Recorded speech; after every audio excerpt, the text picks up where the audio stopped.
So meet King Jin Hyuk, yeah, technically a hunter, but not the flashy kind plastered all over billboards. Nope, this man wasn't drowning in sponsorships or rolling in clout. Dude was basically invisible. Being stuck at D rank, the best our boy could do was snatch up side quests and scraps the big guilds didn't even bother with. Pretty much the janitor of the hunter world, cleaning up what the elites left behind. By this point, Jin Hyuk already knew the harsh meta of life. Power was the only currency that mattered, and spoiler, he was broke. Without it, even hunters like him got treated like NPCs you could trample without consequences. And then, he hears a noise that does not sound like Amazon delivery. Bro freezes because what he sees looks straight out an iSky intro. A portal glowing and humming, like it's just begging to yeet him into a world of monsters. The wild part, they can't see him, but he can hop through no problem. And honestly, when you've got nothing left to lose, scary starts to look a lot like opportunity. Translation: free solo dungeon grind, no squad to split loot with man, just unlocked private server mode. Every mob, every shiny drop, every fat treasure chest, all his, no ninjas around to case him. Finally, a cheat code to climb the damn ranks. So he says YOLO, takes a breath, and dives straight into the portal. Next thing you know, our guy spawns on floor one of some confusing dungeon maze, no tutorial cutscene included. Before he can even vibe check his surroundings, a goblin comes screaming from the left. Stick nearly connects with his face, bro almost got clapped in the first 10 seconds. He panic dodges back through the portal right into his attic like, nope, we ain't doing this. Meanwhile, the goblin just swings at the air, looking more lost than Windows Vista. And that's when Jin Hyuk realizes the mobs can't see the portal, meaning they can't chase him into his world either. Confidence instantly restored, man's fear meter just hit 0. He grabs a baseball bat of all things and yeets himself back through the portal ready to square up. Bat connects right on the goblin's cheekbone. Thing goes flying like a rag doll in Skyrim. Jin Hyuk follows up with a chest stab for good measure. Goblin down, then he goes full Negan from The Walking Dead, smashing its face in with the bat, instant KO. First solo monster kill ever, and since no party members were around, all that juicy XP is his. Dude's level actually goes up for the first time in 3 years. 3 years. Bonus prize, the goblin's corpse, which he figures could sell for around 3 million won if he plays it smart. Next day, he drags it to the hunter's market to cash in. The merchant clocks him instantly as a noob who's never farmed solo in a dungeon. Why? Because the way he handled the body tanked the resale value. Still, the man walks out with 3 million won just like he hoped. All he has to do is list the dungeon's location to finalize payment. Except nope, that's top secret info. If word got out about the attic dungeon portal, Jin Hyuk's whole bag would collapse overnight. And while he's stressing, Black Dragon Guild hunters storm the place, looking like debt collectors on steroids. Someone stole a kill in their turf and they're pissed. Their first suspect, our boy Jin Hyuk, naturally. But the merchant redirects them towards some clueless blonde hunter who has no idea what's about to hit him. And hit him they do, beating him to near death right in front of everyone. Dude apparently trespassed in their zone, maybe even linked to a serial killer case. Wrong place, wrong time. He can barely croak out words, broken beyond repair. Then they drag him out like mobsters finishing a job. That poor guy could have easily been Jin Hyuk if luck rolled differently. Watching that beatdown, Jin Hyuk instantly ditches the idea of selling at this market. New plan, find a safer way to flip loot, one that doesn't involve getting jumped by guild goons. Back at home, he decides it's grind time back into the dungeon to stack power. But first, man needs gear. Running in with only a bat isn't gonna cut it long term. He equips a teleportation stone, insta-exit to his apartment if things get hairy. Plus, a monster tracking compass that pings anything within 50 meters. Bat in hand, gamer HUD online, he's ready. He steps into the dungeon, locked and loaded for round 2. What follows, absolute slaughter fest, each goblin kill pushing his level up. True to the name, the Goblin Labyrinth is basically Goblin City. Perfect XP farm for someone grinding from the bottom. After a whole day of monster mashing, his inventory is maxed out, only one slot left. So of course he hopes the final one's a fat goblin for max profit. Compass pings a goblin's closing in, perfect. He sets up the ambush like a pro. Hides around the corner, waiting for the target to walk into range. Then bam, he swings the bat right into its face. Except plot twist, it ain't a goblin, he just clocked a really short guy. The dude yells at him in some weird fantasy language. Jin Hyuk bows 100 times, trying to apologize. Somehow it works, the short man calms down slightly. Then pulls out 2 necklaces like he's about to run a gacha pull. He hands one to Jin Hyuk.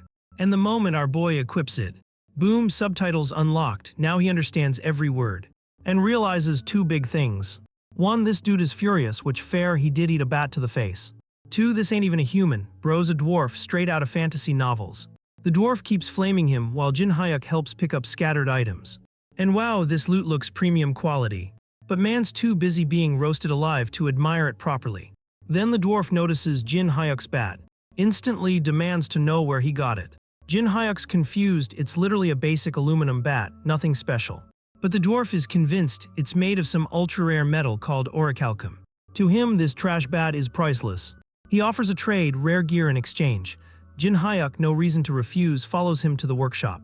While the dwarf disappears with the bat, Jin Hyuk eyes the arsenal scattered around like a kid in Toys R Us. Then the dwarf comes back, handing over the bat, except now it's glowing bright red like it just leveled up. Jin Hyuk wonders if this is even his same bat anymore. The dwarf confirms, yup, that's what orichalcum does. Starts soft and weak, then levels up into near indestructible material through enchantments. And yep, he just enchanted Jin Hyuk's weapon. Which is nuts, because enchanted items usually only drop from A-rank monsters and above.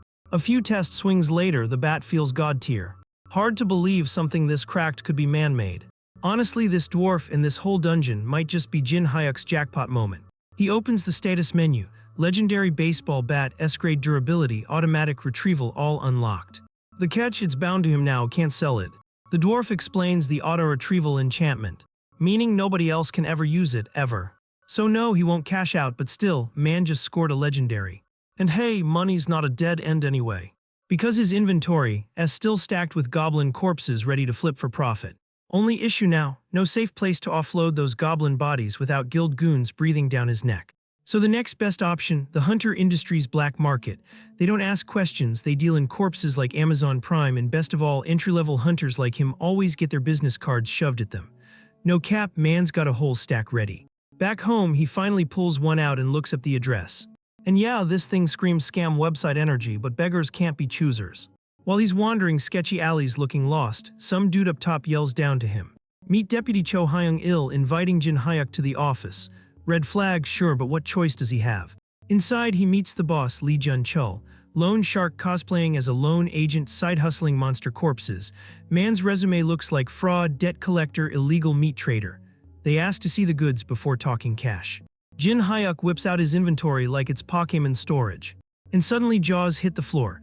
This newbie just pulled out 20 goblin corpses, all in great condition. Only cosmetic issue, the heads look like batting practice targets, otherwise pristine.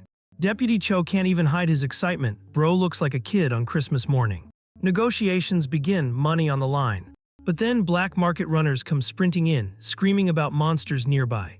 Turns out, laying out 20 fresh goblin corpses was basically like putting an all-you-can-eat buffet sign-up for monsters. They got pinged. In the party crashers, 2 orcs, way above Jin Hyuk's current power curve. Easiest strat should be scoop the bodies and run. Too bad, 1 orc's already here, ready to swing. And since Jin Hyuk is the only hunter in the room, guess who's suddenly the raid tank? The orc charges with an axe. Jin Hyuk dodges the first swing like a champ. But the second comes down right for his skull. He's out of options, man's about to die like an extra.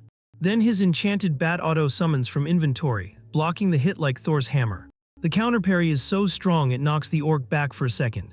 New discovery, presence detection enchantment, meaning his bat pulls up to save him when danger's near, plot armor literally. Orc comes again, but this time our boy's confident. He grips the bat, focuses up, and cracks it right into the orc's knee, dropping it instantly. With the monster wobbling, he swings again, straight into its face. Next snap, orc dead. And boom, his level jumps from 24 to 36 in 1 kill. That's not a power-up, that's a whole DLC expansion. But no time to flex, second orc S already charging. Jin Hyuk sidesteps cool as hell. Then slams his bat into its back. Repositions anime finisher stance. And smashes its head in, orc 2 deleted. Just like that, 2 orcs get folded in seconds. Proof that this enchanted bat is basically god tier gear, now that the mess is over. Jin Hyuk smirks and tells the black market boys to restart the deal, and oh, toss in those 2 fresh orc corpses. He walks out that day feeling like a king, having scored 15% above market price. The bank balance unreal, dude's never seen so many zeros. With the goblin corpses gone, 1 headache off his list. Now it's just grind, grind, grind. Plus, since he saved the black market crew, they're down to do long-term business with him. No more shady middlemen. And they definitely clocked it, Jin Hyuk isn't some petty thief. The man soloed 2 orcs like it was nothing. Still, even with his legendary bat and boost in stats, his current gear wouldn't cut it against higher-tier mobs. Solution: upgrade time. And if he plays it right, maybe even score free loot. Next day, he rolls up to the dwarf's place with a whole crate of beer and booze. Why? Because dwarf loves aluminum and to him, cans equals treasure. Dwarf nearly faints thinking the whole crate is pure orichalcum. Man's eyes sparkle like an anime character. He pops open a beer, takes a sip, and immediately spits it out. Taste equals trash, he hates it. Jin Hyuk quickly hands him some soju to avoid round 2 of angry dwarf screaming.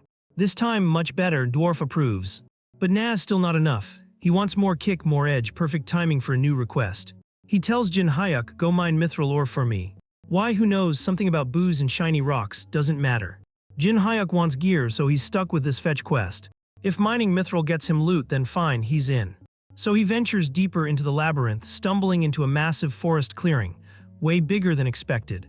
System notification dings, he's officially hit floor 2 of the labyrinth. It even offers him the chance to record this spot as a warp point. He has no clue what that means. Still clicks accept because why not? Suddenly, a gate opens right in front of him. And yep, it's a fast travel portal, just like a video game shortcut. With that unlocked, he dives further in, hunting mithril ore. Floor 2 is literally called Dogs and Skeletons, and sure enough, packs of monster dogs start spawning. Compared to the orcs, these things are chihuahuas. Translation: free XP farm. Bat ready, Jin Hyuk charges in and wipes them out. By the end, he's taken out 25 of them and looted all their corpses. Market math says easy 200 million won if sold.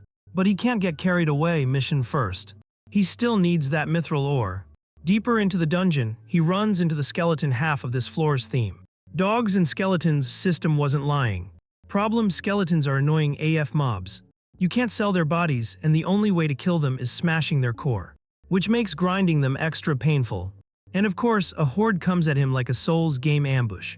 Still, with his current level, he chops through them fine.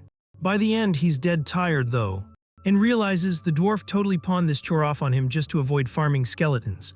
Classic, but hey, silver lining. Killing all these skeletons boosted him to level 100, which triggers class change time. With his brawling record, he's 100% expecting warrior or berserker. Instead, system says cleric. Man's face drops like a meme reaction. Anyway, he pushes through and gathers the mithril ore. Shocks the dwarf, who Loki didn't think Jin Hyuk would even survive. And yeah, he's alive but totally exhausted. Still, he didn't walk away empty-handed. He stashed some mithril for himself, then handed the rest to the dwarf. Deal was a deal. Dwarf agrees to craft him one item of choice. Since his bat's already cracked, he asks for armor, lightweight, durable, and easy to hide. Dwarf nods and gets to work. The process takes forever, so Jin Hyuk heads home for a power nap. 6 hours later, he's back at the workshop. And boom, armor's done. Dwarf looks proud. It's mithril chainmail, slim enough to fit under his casual clothes. He tries it on, looking fly. Then dwarf sucker punches him in the chest with a hammer to test it. No warning. Normally that'd shatter ribs, but thanks to the armor, he barely feels it.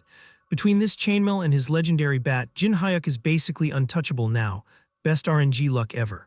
And dwarf's not finished, he's got more for him. Brings out a giant barrel, plops it down. It's all the soju Jin Hyuk had gifted earlier, apparently fermented dwarf style. Our boy heads back to his apartment with his new gear and a free keg of alcohol, living the dream. Our guy decides to test it out himself, because trust but verify. And holy dwarf forged miracles, the little dude was right. Just tossing soju into a mithril barrel turned it into some next level god juice. This man immediately gets galaxy brain mode. Wait, I can totally monetize this. So what does he do? Ring up the black market plug again. Bros basically got this dude on speed dial at this point. This time the deal's spicy. He's offloading cobalt corpses and luxury grade liquor. Talk about a Costco bundle pack. Meanwhile, across town, Titan Guild just wrapped up training near some freshly opened gates. Nice work everyone, let's hit the showers. Yeah, not so fast. Because boom, Lizardmen respawn wave just dropped. Classic anomaly gate shenanigans. And not just 1 or 2 extra mobs, nah, triple the enemies they already killed. Imagine clearing a raid boss and then phase 2 drops out of nowhere. One guildie's like, maybe call backup, sensible right. But Deputy Guildmaster Diane over here, man-s got more pride than IQ. No calling for help, we got this, sure buddy. So he tells his people to stand tall and fight. Translation: die with honor, cause I said so. Meanwhile, our boy Jin Hyuk ain't sweating like these clowns. Why? Oh, he just got his class officially registered as a cleric. And not only that, leveled up from D rank to C rank. Glow up season, no cap.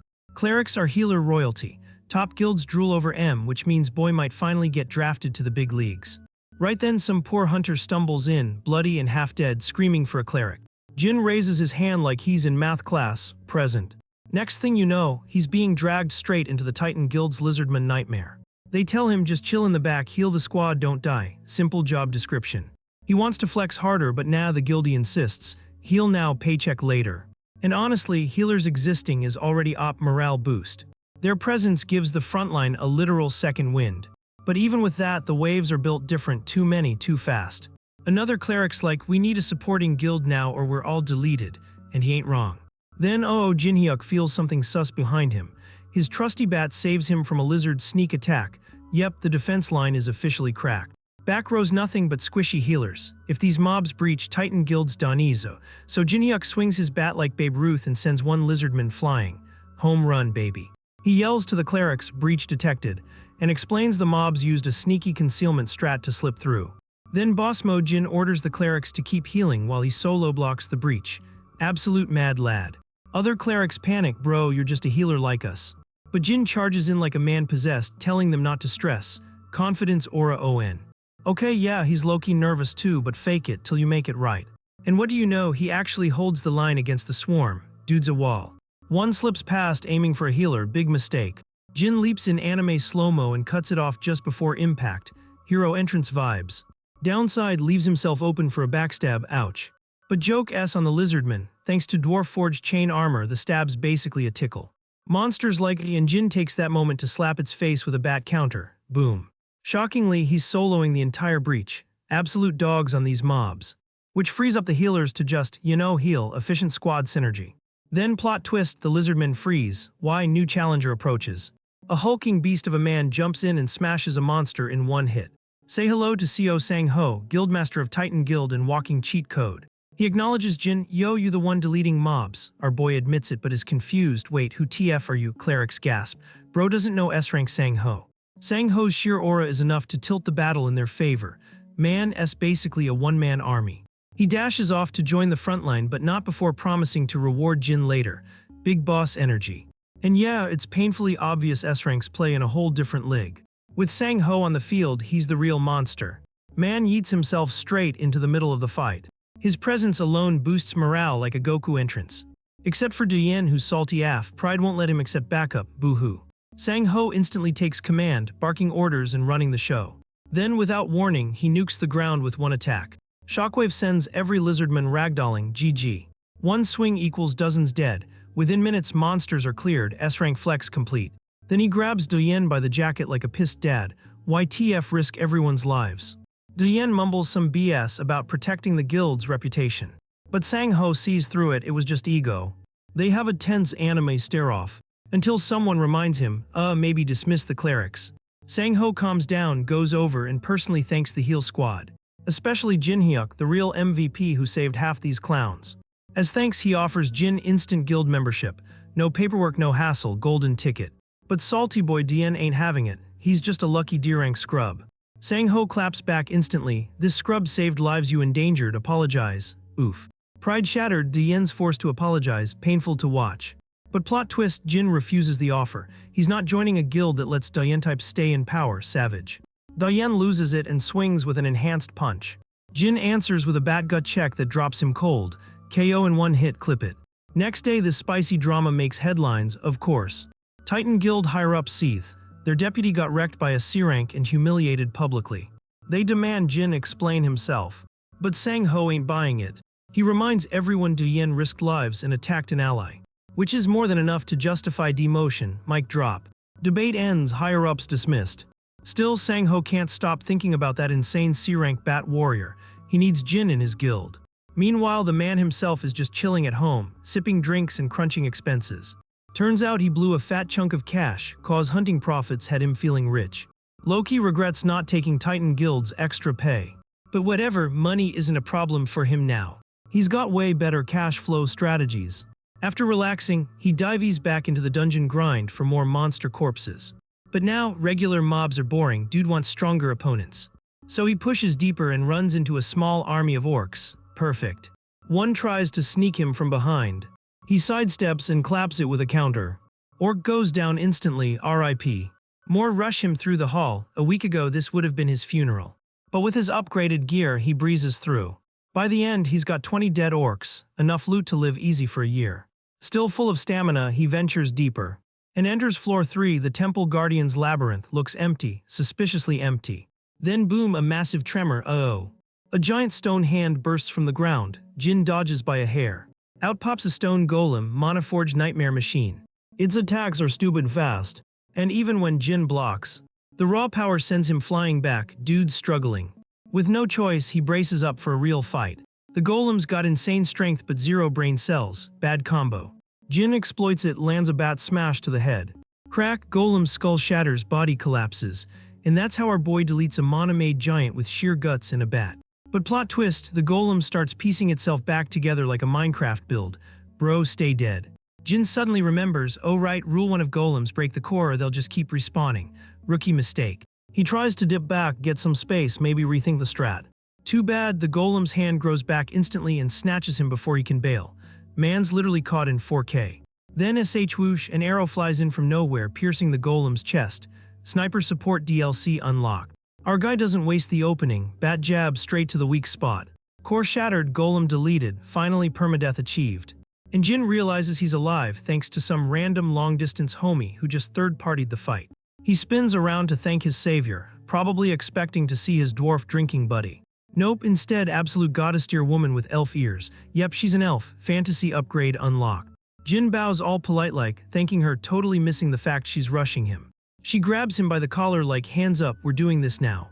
Pulls him close interrogation style, who TF are you, never seen you in this dungeon. Girl went full FBI. Clearly she ain't from his world. Dude's drip and vibe scream outsider to her. She rapid fires questions while Jin's over here struggling to wiggle free. Finally, she lets him go after he says he literally just entered today. Which means he knows where the exit is. Suddenly she yeets him to the ground and drops her bow. Jackpot, she's been trapped here and this guy equals ticket out. Jin dusts himself off and asks why she's wildin' like this. She ignores the sass and demands he take her straight to the exit. He's unimpressed, like, lady, who even are you? But she's hot, so he lets it slide, classic protagonist. She promises fat compensation if he helps, flexing her title, platinum rank mercenary, big deal vibes. Name's Lucia, half-elf, platinum badge, apparently famous.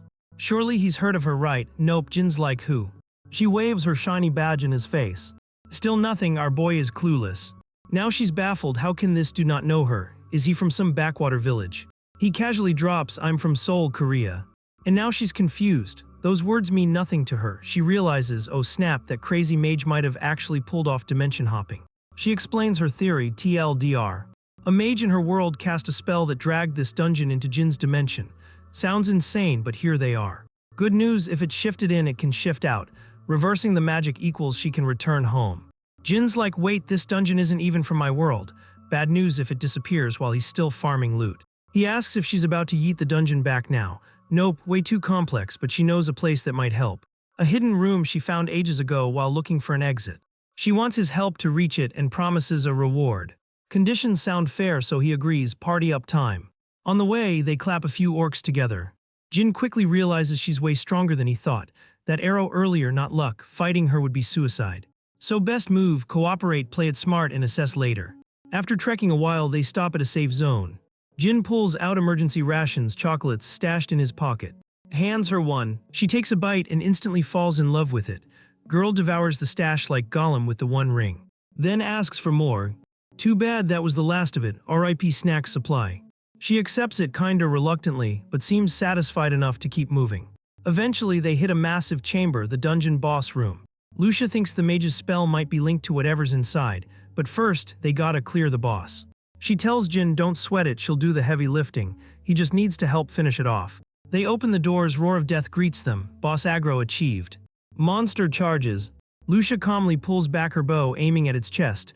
Watch closely, she says. Then she channels something extra aura, power-up mode. Fires and it lands dead center on the boss.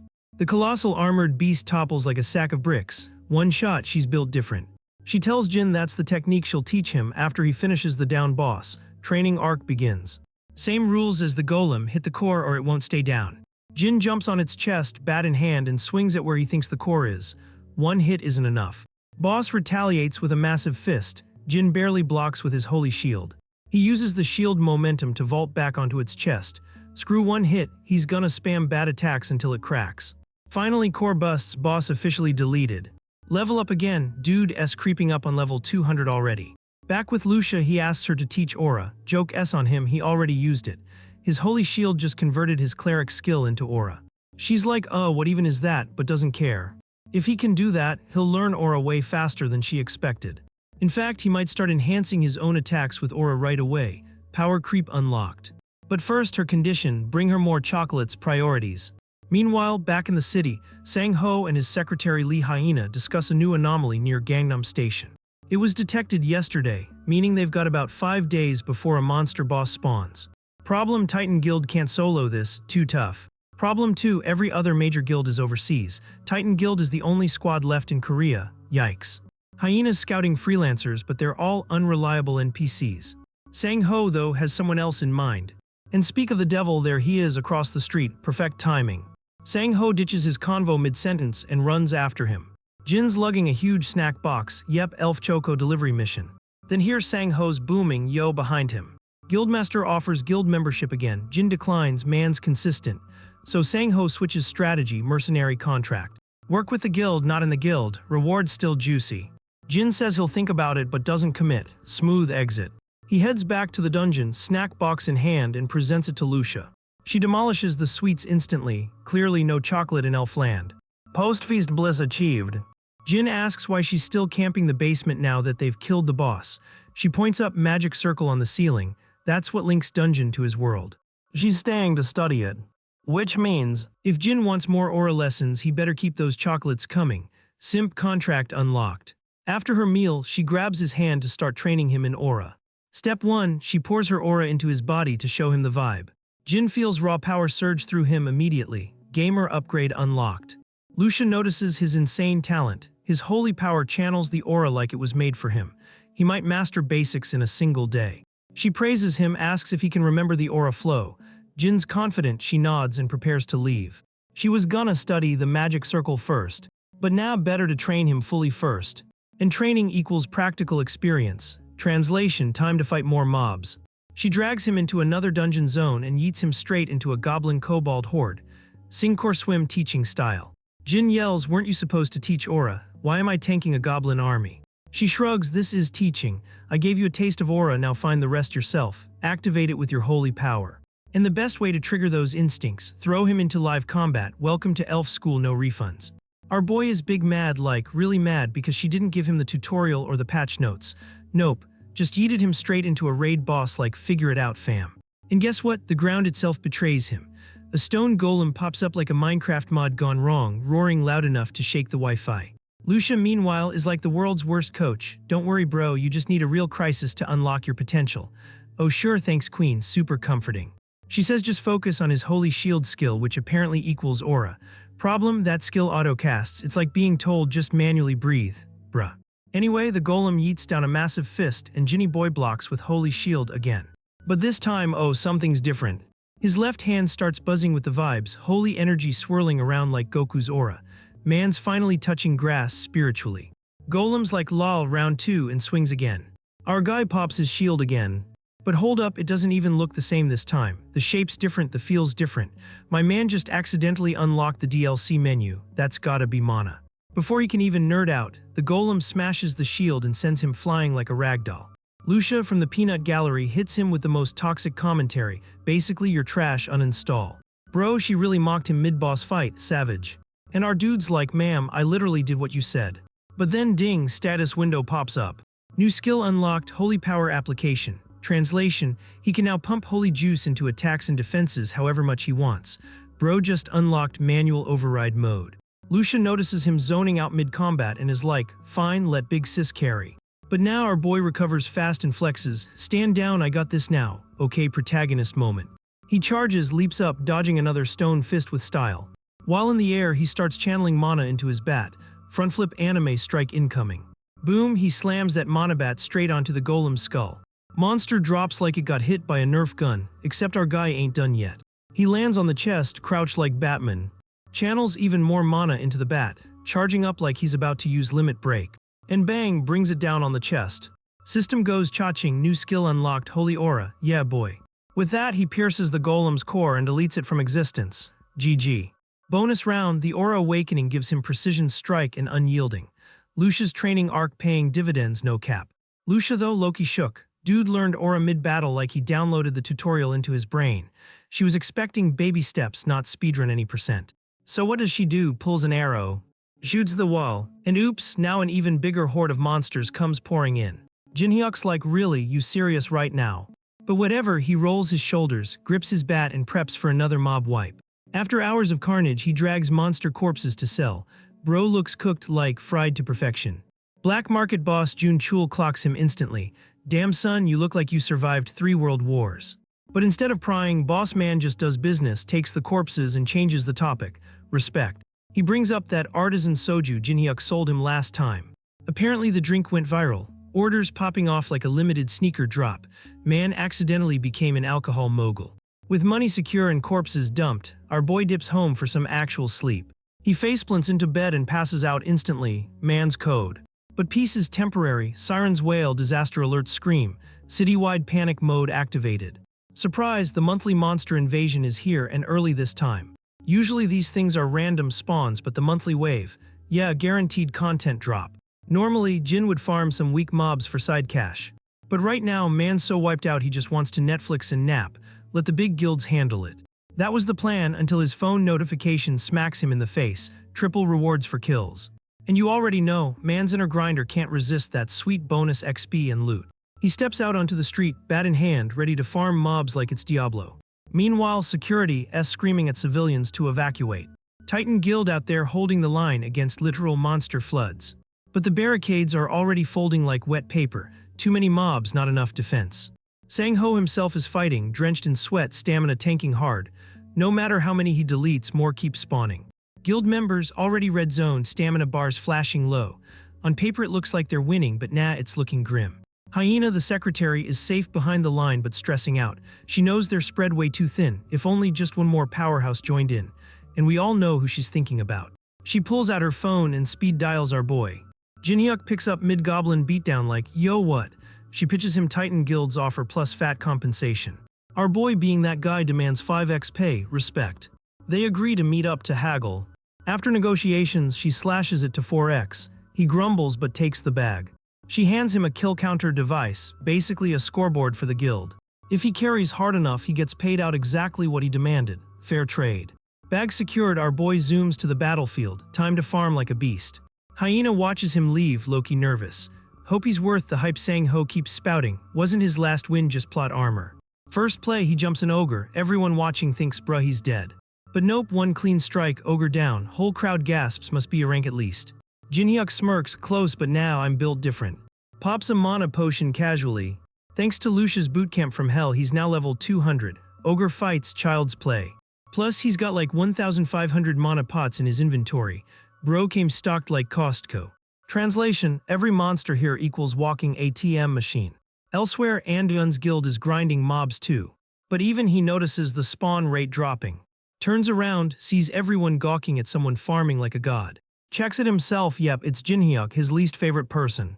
Furious, he screams at his hunters to quit staring and get back to fighting. Seeing Jinhyuk just reopens old wounds, like that time his L got broadcast to the entire internet. He thinks, this time I'll fix it, no witnesses, no excuses, and he charges in. Except Jinhyuk spots him early, counters with ease and ragdolls him into the dirt again. Man is farming Anduin like a recurring NPC. Our boy ain't got time for salty rivals, back to farming mobs. Meanwhile, Sang-ho is 1v1ing a Minotaur, stamina bar empty, mana gone. He's seconds from deleting his save file. Minotaur lifts its giant club, ready to end him. Sang-ho even considers retreat, but then yo, from behind. Jinhyuk drops in from above, superhero landing. Grabs the Minotaur by the horn and slams it WWE style. Crowd goes feral. For a C-rank hunter to one-shot a Minotaur, yeah, that's illegal. Sang-ho watches like, damn, my hunch was on point. He thanks our guy sincerely. But Jinhyuk's just like, relax bro, your secretary already bribed me. Cold. Sang-ho shoots his shot again, join Titan Guild, imagine what we could do together. Jinhyuk pauses like he's considering. Then says he'll think about it once this invasion's over, classic dodge. Right then Hyena calls Sang-ho. Tells him to look up and oh boy, the sky's turned into an endgame boss arena, clouds black, lightning everywhere. Whatever's up there is spamming AoE lightning bolts on literally everything. Hunters, monsters, buildings, no discrimination. It's so high up no one's attacks can even reach it. Translation, untouchable sky boss unlocked. Sang-ho suggests regrouping at HQ to brainstorm strats, invites Jinhyuk along. He accepts, so they both bounce. Back at the guild office, they test everything: magic, weapons, shields, nothing works. Every attempt gets nullified. They need one thing: massive, long-range, god-tier firepower, otherwise GG Korea. First thought, Lucia, of course, girl's basically his personal nuke. And boom, Jinhyuk realizes there actually is a way to delete Skyboss, EXE. He dips to fetch her, while Titan Guild execs gather in a salty huddle, gossiping about how Sang-ho is giving way too much favoritism to a literal C-rank side character. They brainstorm alternatives, but every idea flops. Only option equals trust Jinhyuk. Sure, they could call Gadia Guild, filled with sweaty A-rank mages. Problem is, Gadia doesn't care about body count. They'd glass half the city just to farm loot, hard pass. Silence, everyone knows they're stuck waiting for the C-rank miracle. Cut to Jinhyuk's apartment. He hops out of the portal with Lucia, bribing her with unlimited sweets if she helps. Girls basically pay to win with candy. They head straight to Titan HQ rooftop, VIP entrance unlocked. He points to the monster like, "Can you delete that?" Lucia yawns, too easy, she could hit it with her eyes closed. FYI, the monster's level 300, highest ever recorded, boss of bosses. Lucia shrugs, yeah, she'll erase it, but she needs some setup first. First issue, rooftops way too fragile to survive her attack. So she tells Jinhyuk, "Yo, make a mega shield unless you want this skyscraper turned into Lego pieces." Jinhyuk double checks with Sang-ho about collateral damage. Sang-ho, bro, who cares, delete the boss, worry about buildings later. So shield up, Lucia pulls 2 arrows, charging them with so much power the air itself is like, nah, I'm out. She fires, the recoil shockwave YETS Jinhyuk back even with his shield up. 2 glowing arrows cut across the sky. Direct hit, monster gets one-shotted, half its body vaporized instantly, deleted from server. Down on the ground, Titan Guild stares, jaws dropped, that was too easy. Meanwhile, Jinhyuk just keeps stacking highlight reels. Hunter Kang Jinhyuk walking miracle. The backlash leaves the rooftop smoking, helipad half melted. Was it necessary? Probably not. Was it epic? Absolutely. Lucia, though disappointed, monster was weak. Translation, she's just absurdly op. Mission done, she hands Jinhyuk the tracker, reading 240 points, cha-ching. Before leaving, she drops a warning, don't trust people too much. Because when money's on the line, greed clouds judgment. She's learned that the hard way. Jinhyuk assures her he'll be fine, if anything sus pops up he'll handle it. They part ways. Down on the street, Sang-ho and Hyena spot him. They ask how he soloed that raid boss. He smiles and says, secret. Bro went full mysterious protagonist mode. One executive ain't buying it, no way a C-rank did all that. Jinhyuk whips out the monster tracker, proof stacked with fat points. Sang-ho apologizes for the shade thrown at him. But that exec fuming. In his head, Sang-ho favors a C-rank scrub over his guild. Time for a leadership change. Pulls out his phone, dials an unknown number, schemes unlocked. By next morning, rumors explode across the city. C-rank hunter nuked the giant monster. Word spreads further, Titan Guildmaster personally offered him membership. He declined, Chad move. Even Ultron Guild hears about it. Bonus gossip, Andion hospitalized after the invasion. Supposedly defeated by the same rumored C-rank. Oof, L confirmed. Ultron scouts plan to check Jinhyuk personally. Theory, he unlocked a hidden class. Those are unicorn rare, so either they recruit him or erase him. Meanwhile, Jinhyuk, sleeping like a rock. Burned all his stamina, dude was in a 2-day coma. Finally wakes, realizes it's just the backlash of overusing his tank. Walks into his living room. Finds Lucia surrounded by snack wrappers looking guilty. She ate everything in 2 days, justified though fridge was empty, no food except junk. She also couldn't return to the dungeon cause the portal didn't open. Weird. Jinhyuk takes her to the attic to prove the portal's still there. And yeah, it's open as always. Lucia frowns, tells him to step aside. She rechecks, now it's gone, poof. Jinhyuk's confused AF, for him it's always visible. Lucia theorizes the dungeon only reacts to him. Basically, the dungeon is bonded to his very soul. Meaning worst case scenario, it could literally fall on his head someday, comforting. Jinhyuk shrugs, not thinking about that. Orders delivery instead, priorities. Lucia asks how he even found the house post-battle. She slapped a recognition suppression spell on it. He's like, why though? She explains guild creeps kept showing up. Specifically, Ultron and Guardian guild members, annoying stalkers. Now Jinhyuk's really confused. Why would big guilds want him? Checks his phone.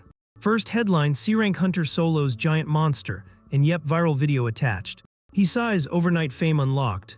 Maybe he got greedy, using Lucia's firepower put him in the spotlight. And in the hunter industry, strong newcomers don't get welcomed. They get eliminated. He shakes it off, no use crying now. With Lucia done snacking, it's dungeon time again. They haul the loot to the dwarf smith. Problem: Lucia's overkill ruined the monster's body. Only the head survived. Old dwarf rants at her for wasting valuable materials. Lucia fires back with elf sass, natural enemies confirmed. Jinhyuk cuts in, asks if anything salvageable remains. Dwarf digs around inside the head. Finds the lightning organ, the source of its thunder spam, jackpot. He can now enchant Jinhyuk's bat with lightning. Pikachu upgrade unlocked. Payment: dwarf just wants Lucia gone, elf tax. She nearly explodes in rage, bow ready. Jinhyuk calms her down with more candy bribes, king move. After crisis diffused, he heads into town to restock sweets. On the way back, he senses he's being tailed, danger vibes. He drops his groceries behind a wall, ready. Calls out the stalker hiding in the shadows. A voice answers, surprised he noticed, confirmed sus. Suddenly, a figure lunges, sword first. Jinhyuk barely blocks with his bat. Attackers shocked, normal C-rank shouldn't even see him, rumors confirmed. Yep, Jinhyuk's way more than ordinary. He pushes back, counterattacks, bat versus blade, forcing answers out of him by force. Attacker cloaks himself again, turning invisible, switching to guerrilla tactics. Jinhyuk can't see him, but he can feel faint traces of his presence. Enough to dodge and block most of the strikes. But long-term, not sustainable, without his enchanted bat tracking is too hard. And the dwarf still has it, so he's stuck with a normie aluminum bat, yikes. Decides to retreat, tactical disengage. But the hooded stalker slaps a tracker on his shirt before he bounces. Jinhyuk ducks into a crowded area, blending in. But stalker's device keeps pinging his location anyway. He follows the signal straight to a department store bathroom. Door creaks open, the chase continues. Our guy's camouflaging like a budget solid snake in the meantime. Then he rolls up to the stall his tracker pinged and boom, kicks it wide open. He's locked and loaded, ready to attack. Except surprise, ain't nothing in there but the tracker glued to the wall. Yeah, it's a trap, and my dude realizes it way too late. Because behind him, Jinhyuk comes swinging his bat-tie combo like it's a weapon skin from a gacha game. In this cramped stall, bro, stealth mode ain't saving you. He barely slips away from the swing and tries countering with a knife slash straight to Jinhyuk's face. But now our boy dodges that easy. And then he full-on grabs the assassin's hand and slams him into the ground, WWE style. Assassin's gasping for air, cornered with nowhere left to run. Jinhyuk raises that bat again, fully ready to crack his skull if he doesn't spill who sixed him on this chase. Meanwhile outside, some random kid just needs the bathroom. Yeah, of course, perfect timing. Sign says don't enter, but when nature calls, you answer. His dad reluctantly waves him in. And just as the assassin's about to confess, yup, that's the opening he needs. Dude charges up a fireball like he's spamming an ult. And yeets it straight at Jinhyuk and the kid. Bro has no choice but to throw up a shield to save them both. Dad reflexes and hero reflexes on point. In the smoke, assassin dips out, classic vanish and dash. He's thinking, man, the higher-ups only told me to grab intel, didn't sign up for all this headache. But before he can peace out, boom, something stabs straight through his chest, instant kill. Jinhyuk standing behind him, breathing heavy. Looks like he went too hard and oops, accidentally killed the dude, our man's low-key panicking. Then ding, status window pops up. It's like, yes, that was a murder, but chill, it counts as self-defense.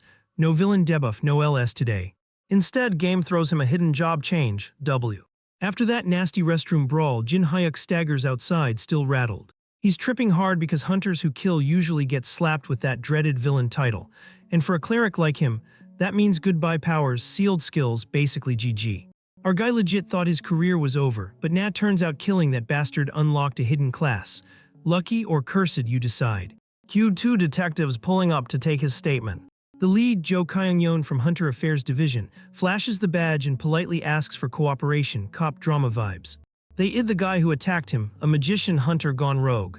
Jinhyuk spills everything. Dude panicked, went full kill mode, and even threw fire magic knowing a kid was in the blast radius. Straight scumbag behavior. Jinhyuk's just worried about the kid's safety. Thankfully, detectives confirm only minor burns. The dad and kid even thank him like he's all might. Detectives back it up, kid S alive, cause of Jinhyuk's clutch defense. Case is clean self-defense, legally speaking. Man can actually go home after this. Honestly, he was expecting way more drama, but nope, smooth sailing. Detective Joe hints it's partly because Hunter Law S, let's say, flexible, plus there's another reason. Jinhyuk didn't get the villain title even after killing. That only shows up for straight-up murder. Self-defense doesn't trigger it, an open secret among hunters. As long as he keeps quiet, no trial headaches. But if he blabs, whole divisions in hot water, so yeah, keep it zipped. Still, trust only goes so far. Just to be safe, Detective Joe hands him a recorder. From now on, he's gotta carry it 24/7. If it picks up any of the 3 taboo words, murder, villain, self-defense, authorities get pinged instantly. Big brother energy. Joe basically says, don't say the words, don't start problems, go home and sleep it off. Jin Hyuk thanks them and leaves, looking like a man who just aged 10 years. As soon as he's gone, the detectives gossip. Rumor has it this is the guy who bagged that new monster type. And come on, anyone with eyes can see he's not just some C-rank scrub. Man tanked a flamethrower protecting a child, who does that? At this point, his mysterious powers aren't just rumor mill fodder. Detectives agree Kang Jin Hyuk's packing power way above his rank. They just hope he stays out of trouble. Alone now, our boy checks the new class, Inquisitor. Hidden class, 0 public records. Bro wanted something like this someday, but didn't think it'd drop this early. Instead of nerding out over skill descriptions, he decides, now let's test it live. He lets a goblin swing at him, just to try out his new hard skin skill. With this tanky upgrade, incoming damage gets nerfed hard.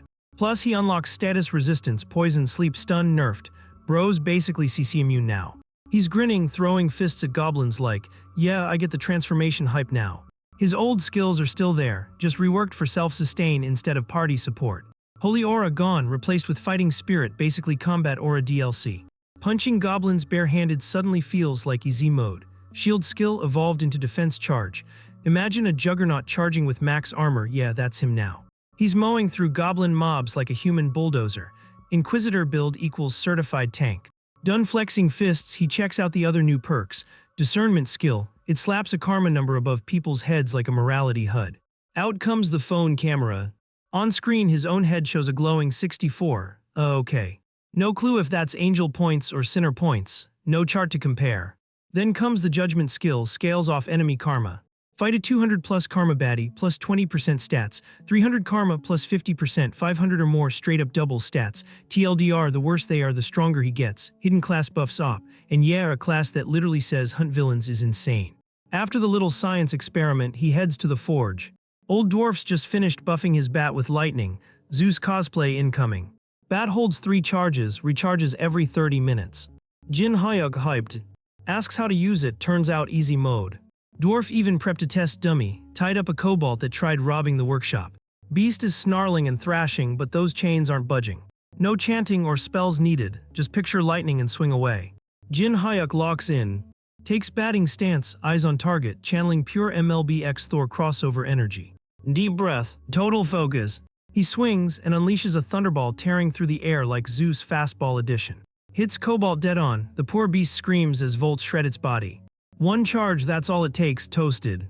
Chains fall, body disintegrates into dust. Even bones turn to charcoal, thunder charge ain't playing. Old Dwarf's beaming like, that's my craftsmanship, long-range attack secured.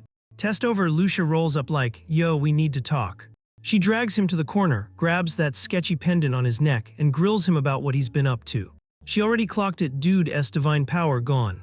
Plus the sus trinket, yeah, red flags everywhere. She's worried bro's dabbling in shady stuff. Jin Hyuk defends himself, just a big misunderstanding. Breaks down the whole ordeal, how the fight nuked his divine power and swapped it into something else. Oh, and the detectives slapped him with that weird device. Old Dwarf hears this and is like, simple fix, let me crack open that gadget. Only catch, Jin Hyuk's gotta do him a little errand first. Dwarf swears it's nothing big. Just a small favor after rummaging around. He tosses Jin Hyuk a compass. Lucia takes one look and her face says it all. She knows where this is leading, not good. Jin Hyuk clueless, probably dangerous, but hey, a deal's a deal. Next thing, our boy's hiking some death trap mountain path straight out of Dark Souls. Physics said, I'm out. With just basic climbing gear strapped on, he rappels into what looks like a bottomless pit. All this for ore mining. Yeah, Dwarf sent him to hell itself for materials. While Jin Hyuk's sweating bullets, Lucia's just chilling, sipping on the drama. She even teases him, telling him to stick to her lead or he's cooked. No detours allowed. Lucia casually flexes her anime protagonist acrobatics, just yeets herself off the cliff like it's a morning stretch. No rope, no gear. She's just raw dogging gravity, scaling the wall with one hand like she's auditioning for Attack on Titan. Jin Hyuk just sighs. Bro knows he ain't replicating that circus act. Lucia roasts him on the spot, calling him scaredy cat energy. From her POV, he's just nerfing himself for no reason. And then, without even flinching, elf girl dives straight into the bottomless pit. Gravity, her Uber driver. Jin Hyuk's like, damn, maybe she's right, maybe I'm being a wuss. So he lets go of the rope, no training wheels, no safety net. And just free falls after her, YOLO mode activated. Near the end of the descent, he sticks the landing with his hands and feet. And comes out clean, 0 damage. That's when it hits him, bro's not even human anymore. Lucia's like, took you long enough, I knew you had superhero stats, you're just soft. They take a breather on a cliff in conversation time. Lucia worries ditching the detective's device might backfire, but the dwarf swore it's fine. And say what you will, that cranky boomer blacksmith is reliable. Even Lucia, who normally slanders him on sight, admits he's solid when it counts. Then she shifts gears, she's curious about Jin Hyuk's karma values. She asks her score, Jin Hyuk checks, Lucia's rocking an 82, old dwarf, 72, Jin Hyuk himself, 64. Lucia's like, makes sense, my life has been rough. Surviving racks up some sins, no cap. But still only 20 points higher than Jin Hyuk and she's lost count of kills. Man's only iced one dude, numbers ain't mathing. She remembers saints from her world, who could literally scan good versus evil by looking at people. Jin Hyuk goes, bruh, I'm no saint, and she agrees instantly. Brutal, but point is his power ain't unheard of. Anyway, she's not trying to babysit dwarves. She's locked in on analyzing his abilities. Why, she smirks and says, because you're entertaining. Bro just got friend-zoned into a science experiment. But fair point, sitting in a dungeon won't teach them squat about karma. Time to test in the wild. Jin Hyuk feels bad ghosting the dwarf's errand, but testing powers comes first. And yeah, Lucia's right, dungeon with just 2 people equals 0 data. So out comes the return stone, sorry old man. He crushes it in his hand. Rift opens up instantly under their feet. Lucia's like, what? Then the portal swallows them whole. Next thing, they're standing in the middle of a busy city street. Instant fast travel unlocked. Lucia grabs a drink like nothing happened. Meanwhile, Jin Hyuk's stressing that her camouflage magic's kinda mid. She insists she masked her elf looks just fine, except the human outfit illusion just makes her stand out harder. And yeah, every dude in sight is staring at her like she's a celebrity. Lucia just shrugs, what can I say, I can't hide perfection. Jin Hyuk wants to argue, but nah, he can't. She really is drop-dead gorgeous. Enough flirting, Lucia wants a recap of karma lore so far. Bad actions equals bad karma, simple math. Example, Jin Hyuk's karma ticked up by 1 just cause he ditched his promise to the dwarf. Cold. But if harm's consensual, like self-defense, no penalty. Threshold check, 200 karma and up, congrats, you're a villain. Once you hit that, society stops seeing you as human, even killing you counts as self-defense. Savage rulebook. Since even Lucia and the dwarf ain't cracked 100, hitting 200 means you're really evil. Jin Hyuk's been scanning pedestrians all day, most don't even break 50, too peaceful out here. If they want dirtbags, they need to dive deeper into society's trash heap. And we're better than the city's red light district, Villain HQ.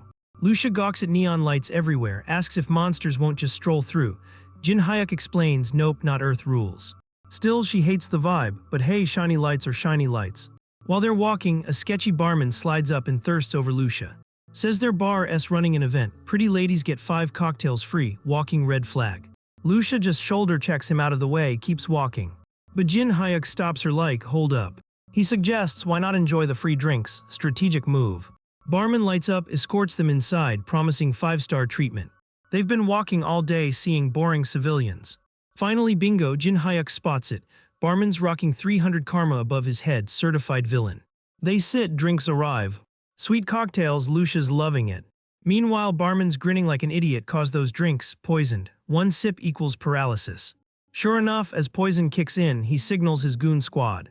Thugs roll up aiming to jump Jin Hyuk first, big mistake. His resistance skill auto-counters the poison, man's literally immune. He spins and smashes one thug's jaw clean. Bro's smiling now, finally gets to stretch his arms on real trash mobs. Wins up another punch. And clocks 2 guys at once, 2 for 1 special. The distance those bodies flew, yeah, that's lethal force right there. Before they regroup, he pivots. And dropkicks another fool straight to dreamland, 1-shot KO. Lucia finally stirs awake, poison fading out of her system. She sees Jin Hyuk standing among a pile of broken bodies. What's going on, she asks. He shrugs, just cleaning up garbage, cold. Barman panics, calls in his trump card. Enter Mr. Buzzcut. Dude takes off his jacket, flexes like Hulk Jr. Muscles bulging, shirt about to explode, he's ready to brawl. He charges with beast speed. Lucia and Jin Hyuk barely blink. Jin Hyuk locks eyes, sizing up the incoming meathead. Lucia sips more poison cocktail, asks if he wants backup. He declines, easy dub. Buzzcut's fuming, how dare they not take him seriously. He swings his hardest punch, only for Jin Hyuk to catch it like it's nothing. And no matter how much Buzzcut pushes, he can't move him an inch. Translation: congrats, you're fighting a hunter. Buzzcut's no amateur either, dude clearly has hunter-level muscle, but why's he wasting it with gangsters? Either way, this wasn't in his contract, he's already scheming an escape route. But Jin Hyuk just tilts his grip and cracks the guy's fist like a twig. Buzzcut howls, bones shattering like glass. And before he can breathe, Jin Hyuk decks him in the mouth. Meathead goes flying into bar chairs like a human bowling ball. With all the goons' code, only the terrified barman remains. Jin Hyuk lunges, chokeholds him, nearly collapsing his windpipe. Lifts him up, interrogation mode activated. And of course, it ain't an interrogation without some convincing. He paints the bar walls with the man's blood, fists dripping red.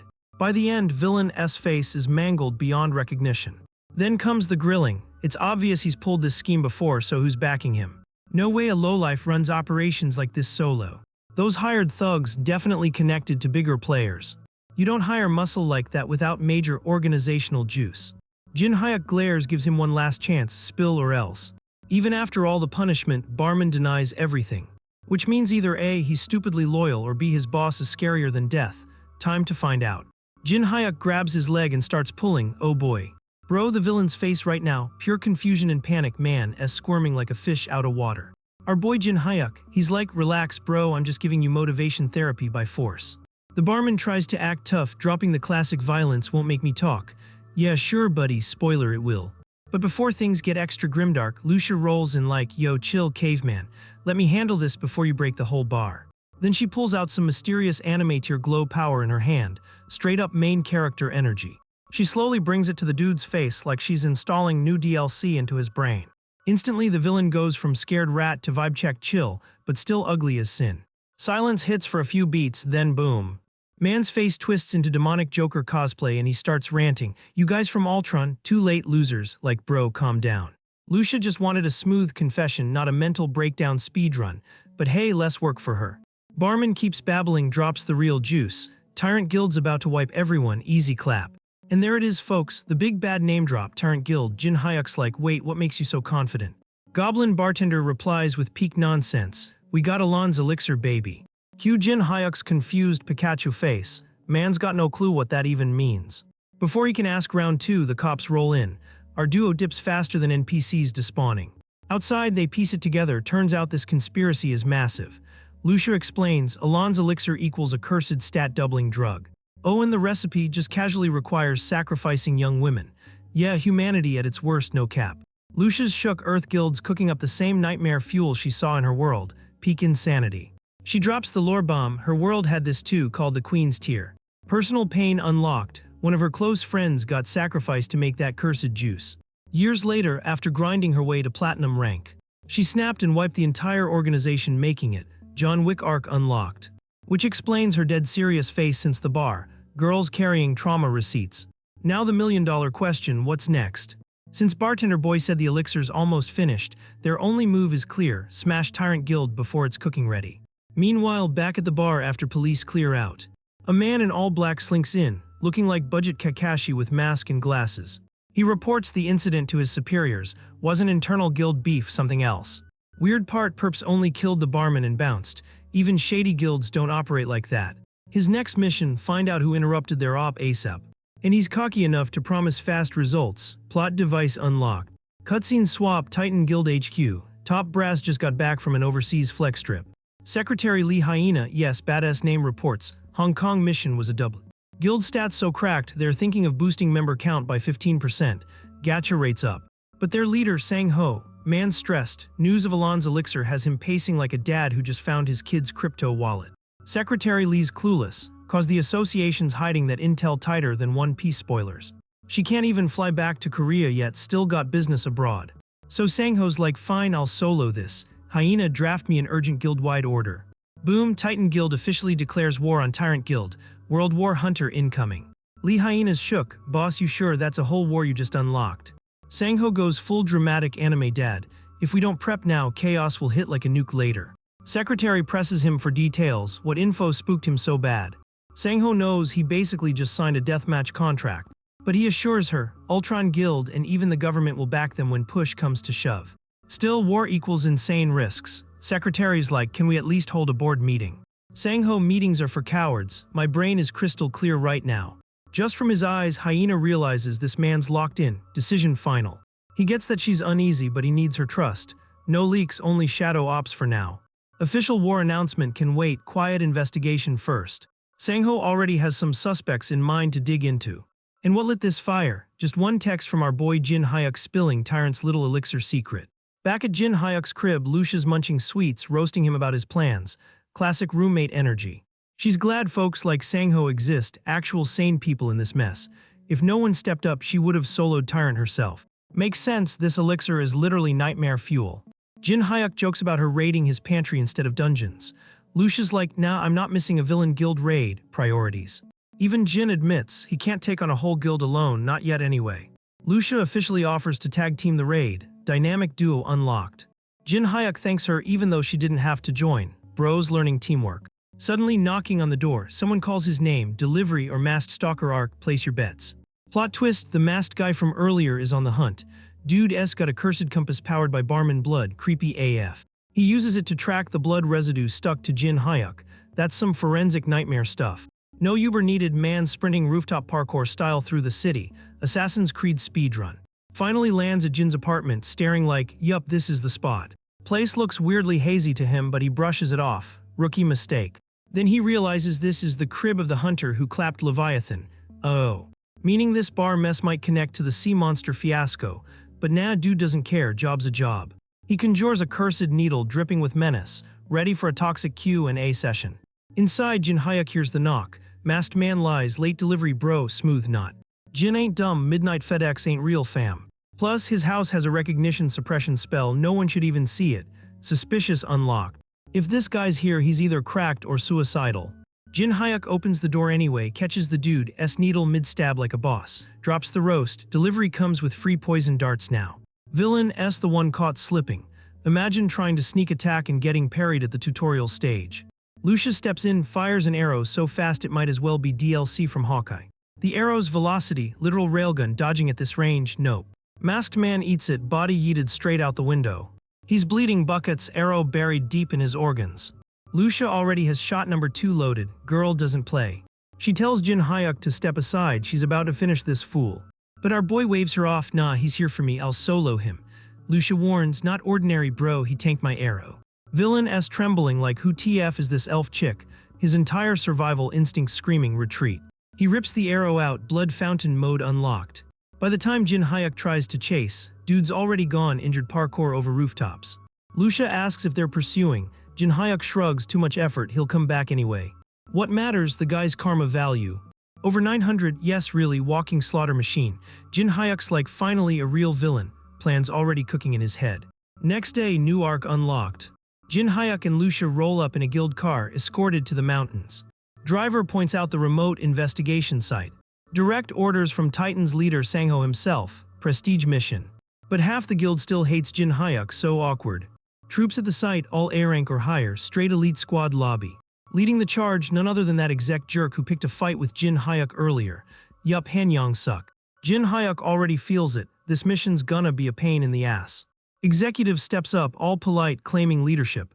Mentions they met during the last airstrike. Jin Hyuk roasts him a bit. Wow, you're friendlier now, nice character development. Exec awkwardly apologizes for his past salty behavior.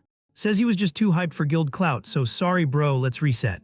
Then he eyes Lucia and who's she? Jin Hyuk introduces her as his skilled colleague. Exec looks rattled, extra person not in the script, but before he can complain, recon team rushes back in. So Han Suk dips out real quick, BRB guys, just to hear his scouts report. And yeah, don't get it twisted. This four-eyed clown might have apologized on the surface, but deep down, man's still looking at Jin Hyuk and Lucia like they're some discount C-rank extras. Truth is, dude doesn't care how strong they are anyway. This guy S got his own shady side quest cooking. But Lucia, sharp as ever, she clocked that two-faced energy right away and asked our boy Jin Hyuk if they're really letting this sus executive run the show. Bro was chill like, we'll be fine. Bigger issue, somebody's been tailing them since earlier. And plot twist they already noticed. But Jin Hyuk, being the gigabrain he is, decides to let the stalker be. Might use him as free labor later. Before things pop off, Jin Hyuk hands Lucia a glowing crystal like it's some RPG starter item. Turns out it's basically a magical walkie-talkie with a 10 km range. Handy little toy they'll need later. Han Yang-suk strolls back in with some juicy intel. Apparently, Tyrant Guild's been dabbling in straight-up human trafficking. Yeah, they're not even hiding the villain arc. Now about the raid plan, guess who suddenly needs a favor from Jin Hyuk? Yup. The recon boys found a fat magic barrier hugging the building. Only one guy can sneak in without getting spotted. And of course Han Yang-suk's like, "Hey Jin Hyuk, my man, you're perfect for this suicide job." Jin Hyuk straight up calls him out, like, "Bro, you're really asking me to walk naked into enemy territory." But this executive keeps up the neutral leader cosplay, even dropping sarcasm like, "Only the guy who bodied the Leviathan can do it." Also tosses in, "Wouldn't it be easier solo than with Titan Guild randos you don't vibe with?" Bro is smooth, I'll give him that. Translation: dump every risk on Jin Hyuk's lap, but plot twist, they think they're playing him. In reality, this is exactly the setup our boy wanted. So Jin Hyuk rolls out with a hand-picked Titan squad to sneak toward the barrier. Plan's simple, magic team cracks a mini hole, Jin Hyuk slides through like it's a Dark Souls dodge roll. They make it to the east wall and hustle up. Problem: the magic squad are certified clowns, they can only hold the breach for literal seconds. Jin Hyuk's gotta go using bolt mode. No hesitation, the mages start tearing at the barrier, giving him a blink and you miss it gap. And our boy doesn't even care he's being set up like bait. He's actually curious what Tyrant Guild's cooking in these mountains. Curiosity beats paranoia, no cap. Breach opens, Jin Hyuk slips inside, eyes sparkling like a kid in Disneyland. Then halt, he summons his trusty bat, ready for action only to catch something weird.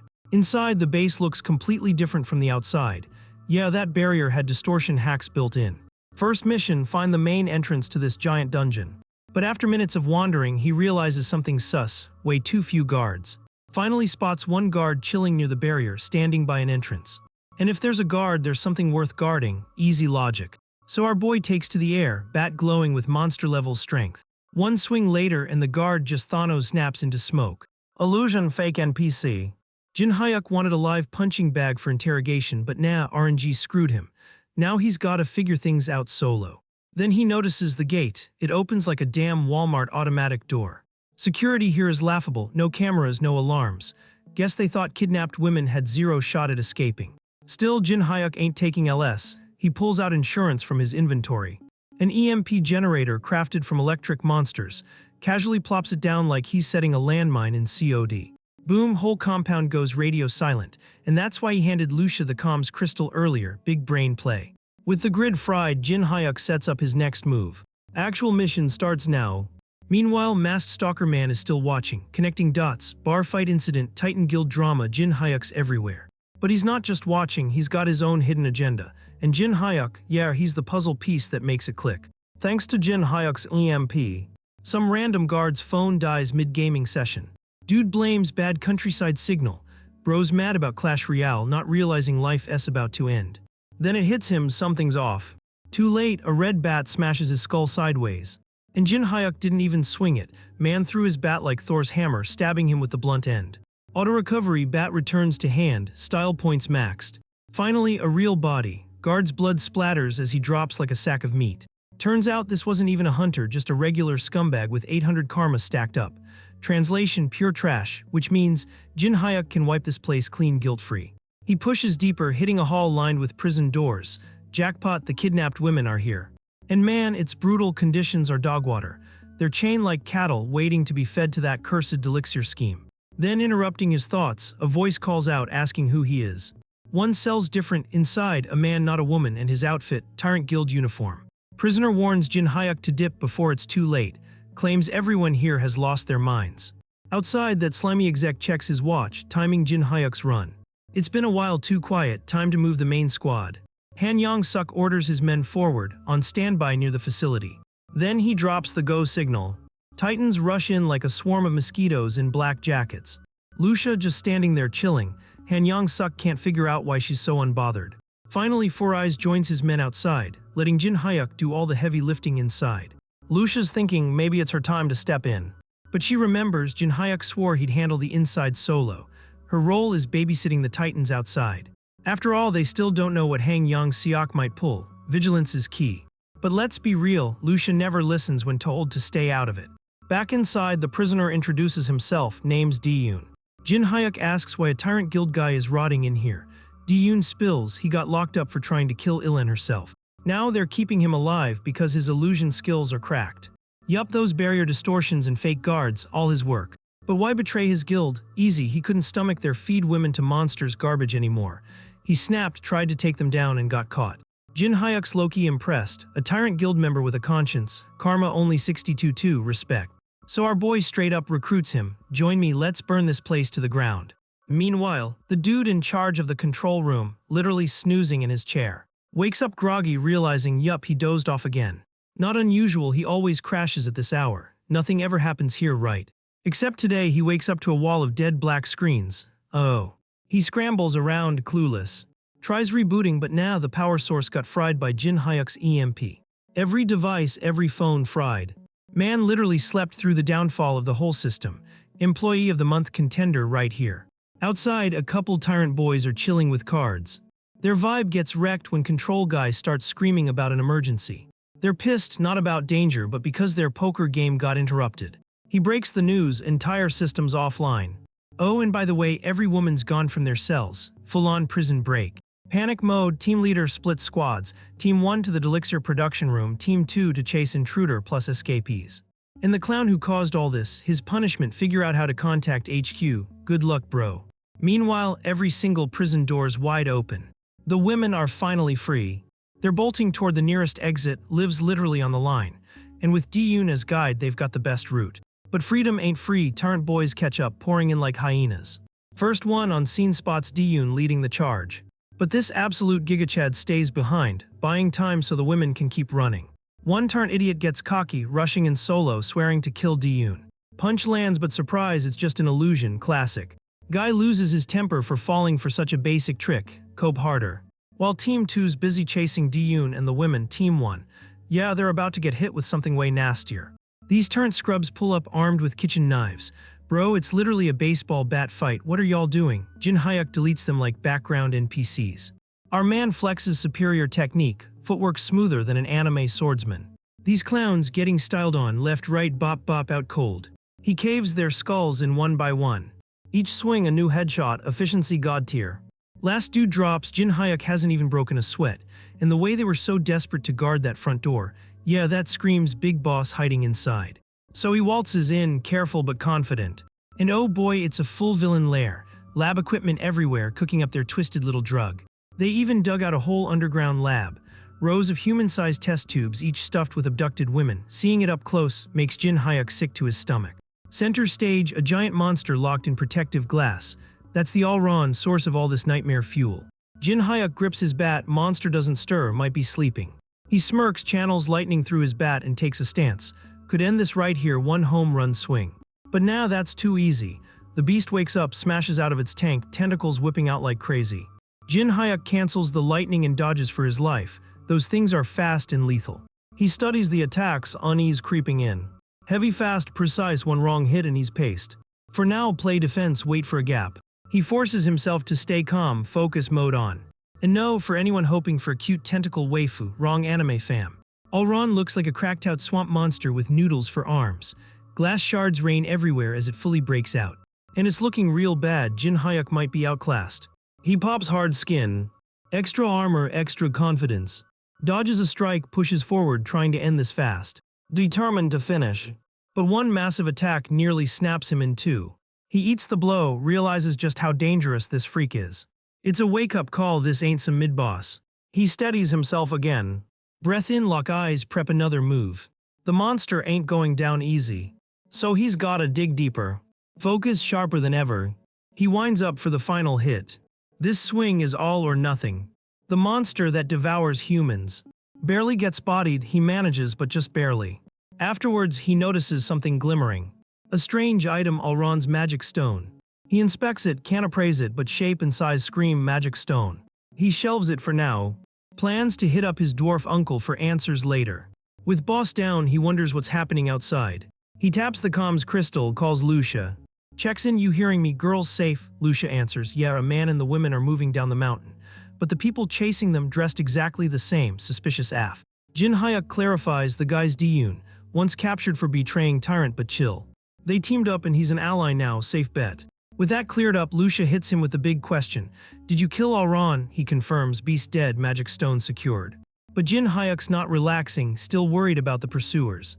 Lucia explains the moment dudes in white showed up, the Titans jumped them, but something feels off. She sees the white-clad guys munch on something, and boom, instant transformation. Titans who had the upper hand are suddenly getting folded. Jin Hyuk connects the dots, must be Elrond's drug. This is bad, if Titans fall here it's game over. And yeah, he finds them annoying. But priority one, stop Tyrant Guild, personal beef aside. He tells Lucia to back them up before it snowballs. She agrees, ready to handle the white freaks. Promises he can count on her. But of course demands a mountain of sweets as payment, priorities. Meanwhile, Jin Hyuk senses things are stabilizing outside, battle nearly wrapped. So he calls out to someone hiding nearby, "Yo, Mr. Delivery Man." Mystery figure steps out, shocked he was spotted. Didn't expect Kang Jin Hyuk to notice. Jin Hyuk wonders, is this guy targeting him, or after the Elrond stone? Dude admits, yeah, that was the goal, but plans changed. Jin Hyuk warns, bad call, you'll regret it. Then they throw down. Enemies shook at Jin Hyuk's insane reflexes. Way beyond what a C-rank should manage. He remembers Jin Hyuk blocking poison darts earlier, wasn't luck after all. Doubt creeping in, but he reassures himself, still he's just a C-rank. Activates his ability, preps to finish it. Full confidence this'll be quick. Except nope, his attack lands and Jin Hyuk's rocking armor, surprise loser. He tries to bail but bam, force pins him down. Jin Hyuk isn't letting him escape. Guy barely blocks but he's cracking. Doubt takes over, Jin Hyuk's way stronger than expected. Frustrated he screams promises of revenge, can't accept this L. But Jin Hyuk shuts him down, there's no next time. Calls it this is his grave. With the fallen enemies handled, focus shifts to healing the wounded. Securing survivors and patching them up is top priority now. Reports roll in the Tyrant's hidden drug operations exposed. And without that mystery woman's help, everyone here would be corpses, her arrows hit like an S-rank. But weird thing, no known female hunter matches her level, who TF is she? Still, situations under control. Injured sent to hospitals, evidence secured. With Tyrants seemingly dealt with, they prep to finish this raid properly. Except plot twist. Someone stumbles in out of breath, urgent news. The Tyrant Guild leader and their top dogs are coming. Name drop Chowan Kale, an S-rank monster staying here, suicide. Four Eyes gets salty, they were this close to victory, now they gotta bounce. Then urgent transmission, a fast-moving Tyrant squad is already inbound. Likely their vanguard, trouble's not over yet. Yup, the warning wasn't capped, danger is literally sprinting their way. The ops just went from mission accomplished to run for your damn lives. So quick squad huddle and boom, the unanimous vote is dip immediately. No delays, no side quests. But plot twist, one dude decides to stay behind because straight up vanishing might look sus as hell.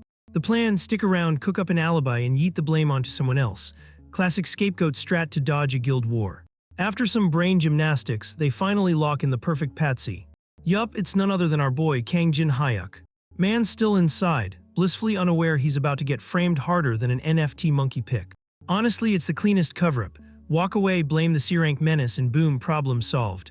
Of course, somebody pipes up like, can we even trust this traitor plan? Because yeah, Tyrant Guild ain't dumb. But nah, the deception isn't even the real goal, it's just about stalling. That delay, that's the golden window they need to prep for the incoming war. Once receipts drop, they'll look squeaky clean and Tyrant Guild is gonna get clapped. Lucia, being the ever-curious one, is like, wait, is that guy the one Jin Hyuk was talking about? But nope, no time for detective mode.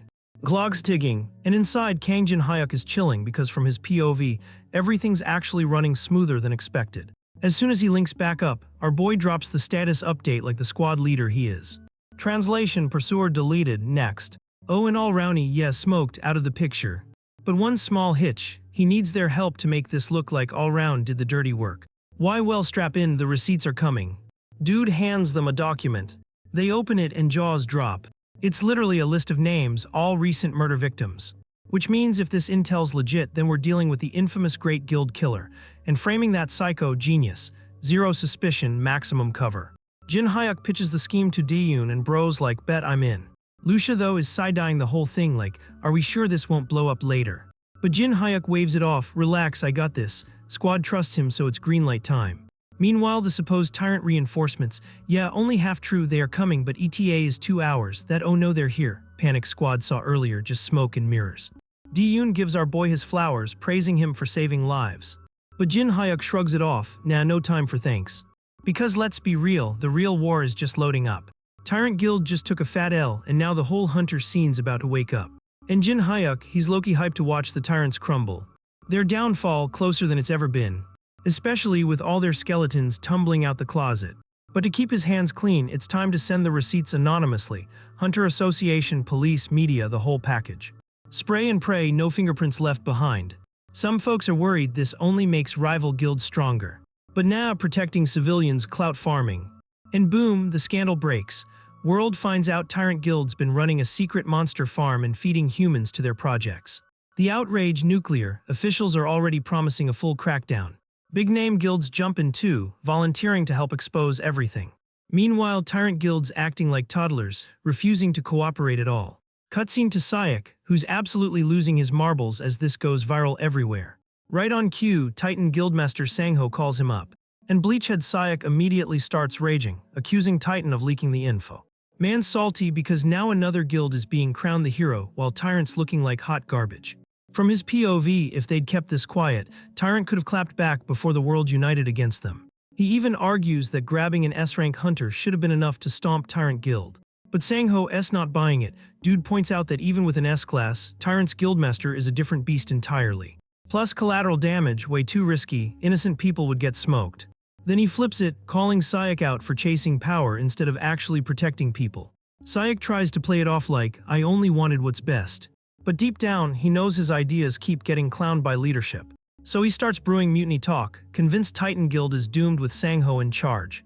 And sure enough, he hits up a shady contact, offering them the guild's throne if they help overthrow the current guildmaster.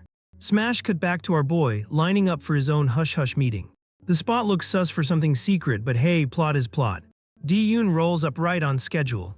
Jin Hyuk greets him, immediately clocking that the dude's got way more confidence than before. Makes sense, the earlier lies and setups greased the wheels inside the guild. But don't get comfy, the danger's still lurking. Word is, Guild Brass is prepping a squad to hunt Jin Hyuk down. Which is wild, considering Titan's own house is on fire. How they even got spare manpower is beyond me. But apparently, the higher-ups are side-eyeing the whole murder case. Like, why did news about the body spread so damn fast? Suspicion levels rising. No proof yet, but yeah, doubts are in the air. Jin Hyuk's mask is safe for now, but caution is still the name of the game. Best play, stay low-key until Tyrant fully implodes. Di-Yoon even slides him a file on who's running the investigation. But our guy doesn't even flinch. Because they're all just illusions. He clocked that from the jump, big brain moves only. But now the question is, who's actually targeting him? The answer, an archer and a mage, both cracked at disguises and concealment magic. Meaning they could literally walk up wearing a "Hi, I'm your bestie" name tag. Oh, and one more tidbit, something called the monster counter. Jin Hyuk remembers the Titan Guild using one earlier, but this version, different breed. It's an upgraded system straight from the association, basically hunter surveillance too. Every guild member's gonna be forced to wear one, putting them on Big Brother watch. Even dungeon grinds won't be safe anymore. So if our boy wants to gulp that pill and power level, he better do it fast. Because once the system's online, any sudden power spike will scream sus, louder than an Among Us lobby. Bottom line, get strong now, dodge the radar later. Jin Hyuk hates it, but there's no choice. Priorities are priorities. Even a small buff is worth it. So without wasting another second, man dives straight into the dungeon. And of course, first thing he sees, our dwarf uncle absolutely fuming. Dude's been waiting forever or still not delivered. Jin Hyuk tries to play it cool, giving the classic sorry bro stuff came up. But now the dwarf is salty. Weeks of ghosting and now he just waltzes back like it's a Tuesday. Jin Hyuk keeps apologizing, swearing it was for something important. And he's not wrong, the item he brought back is no joke. It's cursed AF, soaked in grudge energy. Dwarves who can literally smell curses won't even go near it. Lucia, she'd already dipped earlier for urgent business. Yeah, clearly connected. Instead of the useful ore, Jin Hyuk dragged home this walking red flag. Dwarf's first reaction, get rid of it now. Our boy panics, wait, I didn't even know it was cursed. But excuses don't matter, damage done. Still, tossing it feels like wasting something valuable. There's gotta be another play. And right then, Lucia's earlier cryptic words click into place. Boom, new path unlocked. She wasn't just trolling when she said our dwarf couldn't handle what our boy dragged in. Nah, turns out she was dead serious, and now we finally see why. Down below that cliff he scoped out earlier, yeah, there's something waiting. The Temple of the Freakin' Dragon. Yep, sounds about as chill as a Dark Souls boss arena. They hand him a key with some ominous DLC instructions. Unlock the temple, lift the curse off the ore, and in return, boom, a weapon that makes his current gear look like dollar store merch. Question is, does this magic key even work? Or is this just one of those insert coin, try again scams? Answer, yup, it works. But then comes the big flashing warning sign, this ain't your grandma's temple. Nope, this place makes every dungeon they've cleared so far look like a tutorial stage. Rolling and half-baked would be insta-death. So our guy makes the grown-up call, retreat now, live to flex later, safety over hero points, no cap. Meanwhile, Kang Jin-hyuk is watching Lucia zoom ahead like she's auditioning for Fast and Furious, Elf Drift. He's trying to plan, thinking about potions and scrolls. But deep down he knows, yeah, that ain't enough, not even close. He's about to ask Lucia for some pro tips when Bro catches her straight up munching through his month-long food supply like it's an all-you-can-eat buffet. Before he can go full Gordon Ramsay on her, boom, phone call. It's Secretary Lee Hyena from Titan Guild, voice shaky, begging for his help. She name-drops the guildmaster Sang-ho. And from her panicked tone, yeah, something's gone really sideways. Our guy doesn't even hesitate, he's already sprinting. That urgency in Lee Hyena's voice, enough to make anyone move. He pulls up and holy hell, Sang-ho's basically speedrunning death, drenched in blood, clinging to life. Dude looks like he just walked out of a raid wipe. Lee Hyena's right there, borderline begging him to hold on. Jin-hyuk knows there's no time for speeches. He slams into first aid mode. Potion right over the wound. The bleeding chills out a little. Crisis barely contained for now. But questions, oh, they're piling up. Who ambushed him this bad? Why, what the hell went down? Sang-ho croaks out the truth, it was his own guild. Man got backstabbed by his family. He explains he came back from a trip, went to a guild event thinking it'd be normal. But then he realized, hold up, why's it only Han Yang-suk's crew here? By the time he caught the vibe, it was GG. Drinks poisoned straight out of Game of Thrones. His body crashes instantly. But Sang-ho's built different. He clawed his way through it, swinging till he could escape. Even then, he barely made it out alive. Now he's collapsed, gasping. Jin-hyuk just listens, piecing it together. But here's the catch, even poisoned, normal guild scrubs shouldn't have been able to fold him like laundry. Something else is hiding here. Before he can ask, Sang-ho convulses in pain. His whole body's breaking down.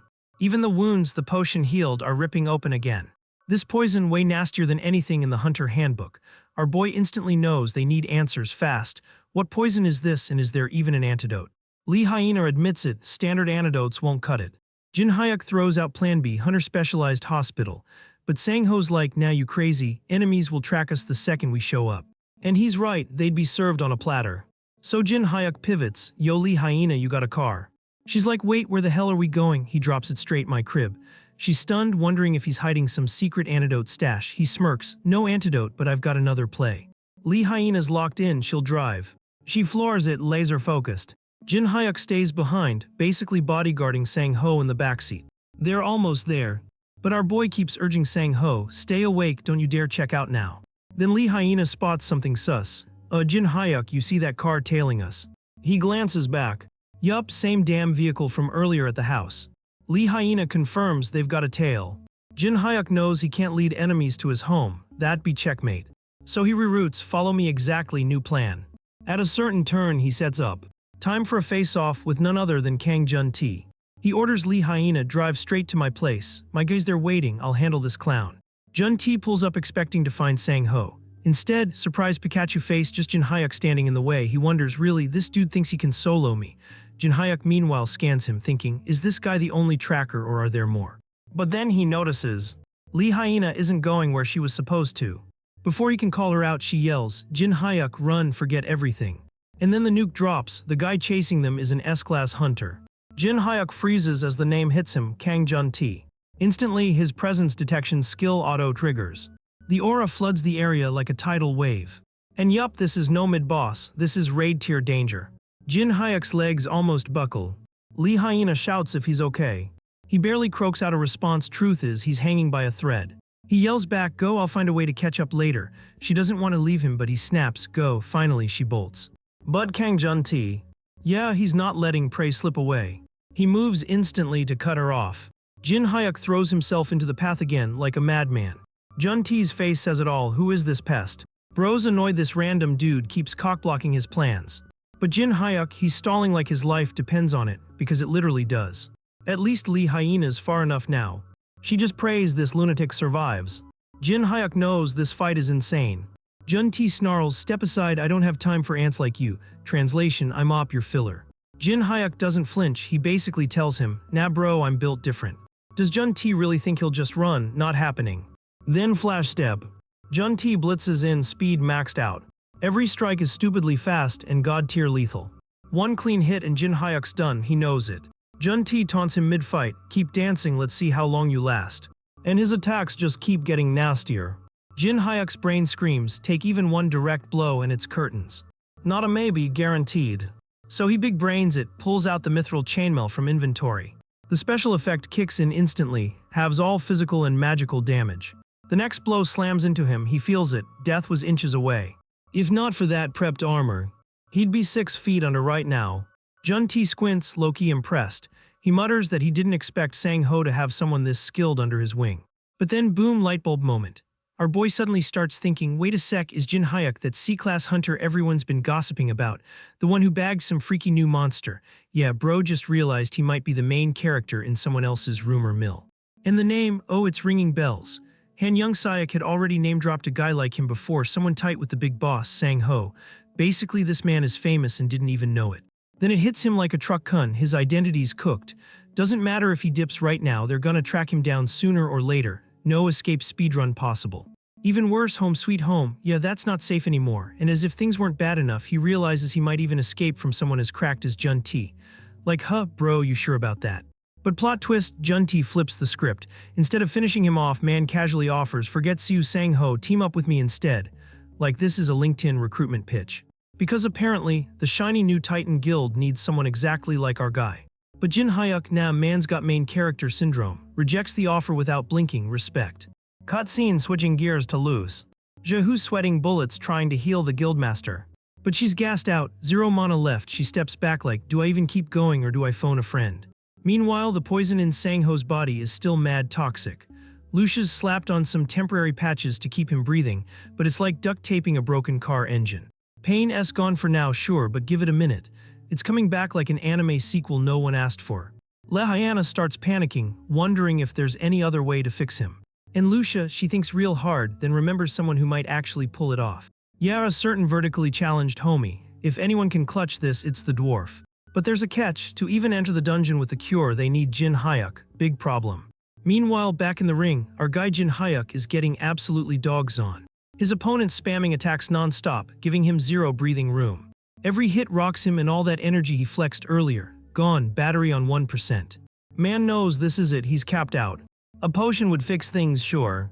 But Elmao, when do you drink when the other guy's comboing like it's Mortal Kombat? Only one option left, he's gotta go all in with a final flashy strike. Determined he locks in, ain't no quitting. If he's going down like an anime legend. He gathers what's left of his strength, setting up that Hail Mary swing. Except yikes, his attacks keep whiffing, 0 accuracy. RNG hates him today. Frustration's building hard. Meanwhile, Jun-T, bored out of his mind, calls the fight boring, the disrespect is insane. Then out of nowhere, a deadly strike headed his way. He knows he has to dodge. But his body's like, nah fam, he eats the hit. Panic sets in, he's screaming at his body to move. His brain spamming commands but the legs, AFK. At the last second, instincts kick in. He barely shifts, dodging a clean fatal, plot armor moment. Jun-T actually acknowledges it, impressed our guy survived, small dub. Once again, he throws out the join me in live offer. Jin Hyuk hits him with another no, man's stubborn. So Jun-T's like, alright, no more Mr. Nice Guy. Final attack as charging up. Jin Hyuk's thinking, bro, is this really how I die? But hold up, arrow flies in. Cuts the fight short. Lucia just pulled up, talk about perfect timing. But before we simp too hard, let's rewind and see how this absolute 10-10 queen got here. Lucia moves quick, speedrunning the path. She's following directions she memorized, GPS free. First time down this road, but she's pushing forward like it's nothing, no hesitation. Praying our boy Jin Hyuk can tank just a little longer. Meanwhile, Kang Jun-T's still charging his finisher. But before he lands it, another arrow slices through the air, forces him to step back like the hell. Man looks at the arrow, shocked it's packing that much juice. Jin Hyuk, half dead, immediately knows whose arrow that is. Yep, it's Lucia, she arrived just in time. And she's not here to play, surprising Jun-T instantly. At first he clowns her, thinking she's a lightweight. Like this chick really? But then plot twist. She blocks his attack like it's child's play. He's shook. Jun-T can't process what just happened. Like, how is she on my level? But Lucia laser focused, no time for explanations. She's here to wrap this fight fast. She literally breaks his spear with her bare hands. Bare hands. Dude's jaw hits the floor. He cannot compute being pushed back this hard. He even thinks she's gotta be an S-class hunter from overseas, right? Because if someone like her was local, he would have known. Jin Hyuk, meanwhile, is still rebooting his system. He's as shocked as everyone else. Then Lucia glances his way, asking if she should finish Kang off or chill. Basically giving him the "do we clap this guy or nah" option. Jin Hyuk, still rational somehow, tells her no need. Advises her to just leave it, but Jun-T, man's pride, won't let him admit defeat. Still, he knows dragging this out means big trouble, so he fake flexes and agrees to stop. Tries to mask it with arrogance like, "Whatever, I'm just letting you off." Lucia teases him anyway. He shrugs it off but promises he'll remember this L. Then gives the classic villain warning next time they meet. Both her and Jin Hyuk dead. No cap, he swears it. And then he vanishes like a bad ex. With the fight wrapped, Lucia finally patches Jin Hyuk up, reassuring him it's not as bad as it looked. Man blinks twice, shocked his wounds healed completely. He thanks her, both impressed and grateful. Lucia soaks it in, flexing her power like, "Told you I was cracked." Even teases him for only just now acknowledging her greatness.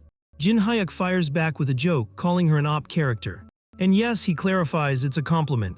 Then serious mode, he asks about guild leader Sang-ho. Lucia explains he's resting, but without real treatment, things are still dire. They both realize the dwarf might have the antidote, which means no time to waste. They prep to head back ASAP. Lucia warns him not to overdo it, reminding him his wounds could reopen if he pushes too hard. But Jin Hyuk knows the score, his identity's out, danger's lurking.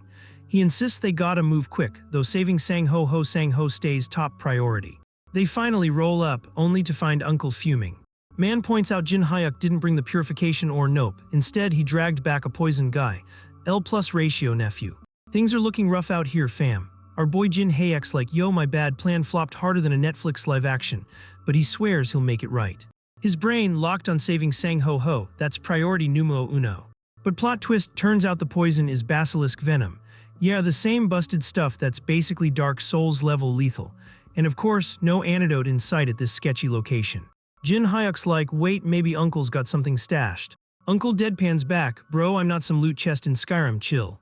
Meanwhile, Sang-ho peeks around like, "Okay, but FR, where even are we right now?" Jin Hyuk dodges the cue like a pro, keeping things vague. He just drops a, "Think of it as one of my hacks, don't sweat it." Still, our guy debates if it's risky letting guild leader in on the secret hideout. But hey, the man trusted him first, so fair's fair. Uncle slides him a medicine, "This'll stall death, nothing more."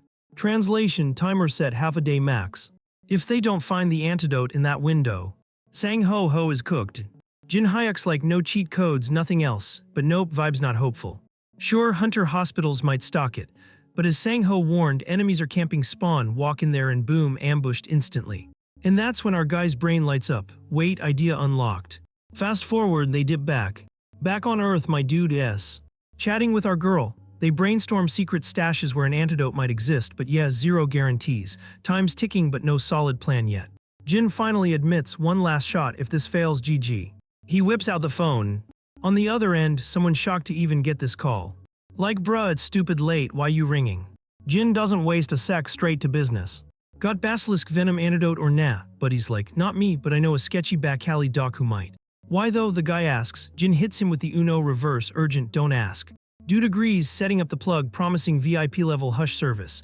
Our man's got clout. Boom, the doc rolls in. Jin Hyuk reassures everyone, "Antidotes inbound, don't panic." Relief so real it brings her literal tears. Doc does his thing, poison successfully extracted. But he's like, "Listen, recovery's 2 weeks minimum, no speedruns here. Until then, bed rest hardcore." And that's where Jin realizes, crap, this is bad. 2 weeks down means Sang-ho can't tank Titan Guild's pursuit, even with Lucia babysitting. And after that fight with Jun-T, bro got humbled, realized S-rank hunters hit different and he's not that guy, yet. Lucia clocks him spiraling and calls it out, "Dude, stop overthinking." Jin admits it, facing S-rank smoke showed him just how weak he actually is. But she drops the pep talk, "Yeah, he's weak now, but glow-up potential is there." Then Lucia slides him a crazy risky grind method for power. And my man instantly locked in, "Whatever it takes, I'm in." Next morning, our boy straps up for a field trip to the freaking Dragon's Temple. Dude's inventory flex, 50 boom scrolls, 300 mana pots, 300 health pots. Armor polished, sword sharpened, man's ready like he's queuing into Elden Ring NG. And yes, he's carrying a return stone, emergency warp home secured. Before bouncing, he tells Lucia, "Take care of Sang Ho Ho and the crew, I trust you." Lucia warns Dragon's Temple ain't child's play. If he gets greedy, GG permadeath. Jin promises he'll bail with the stone if things get too sus.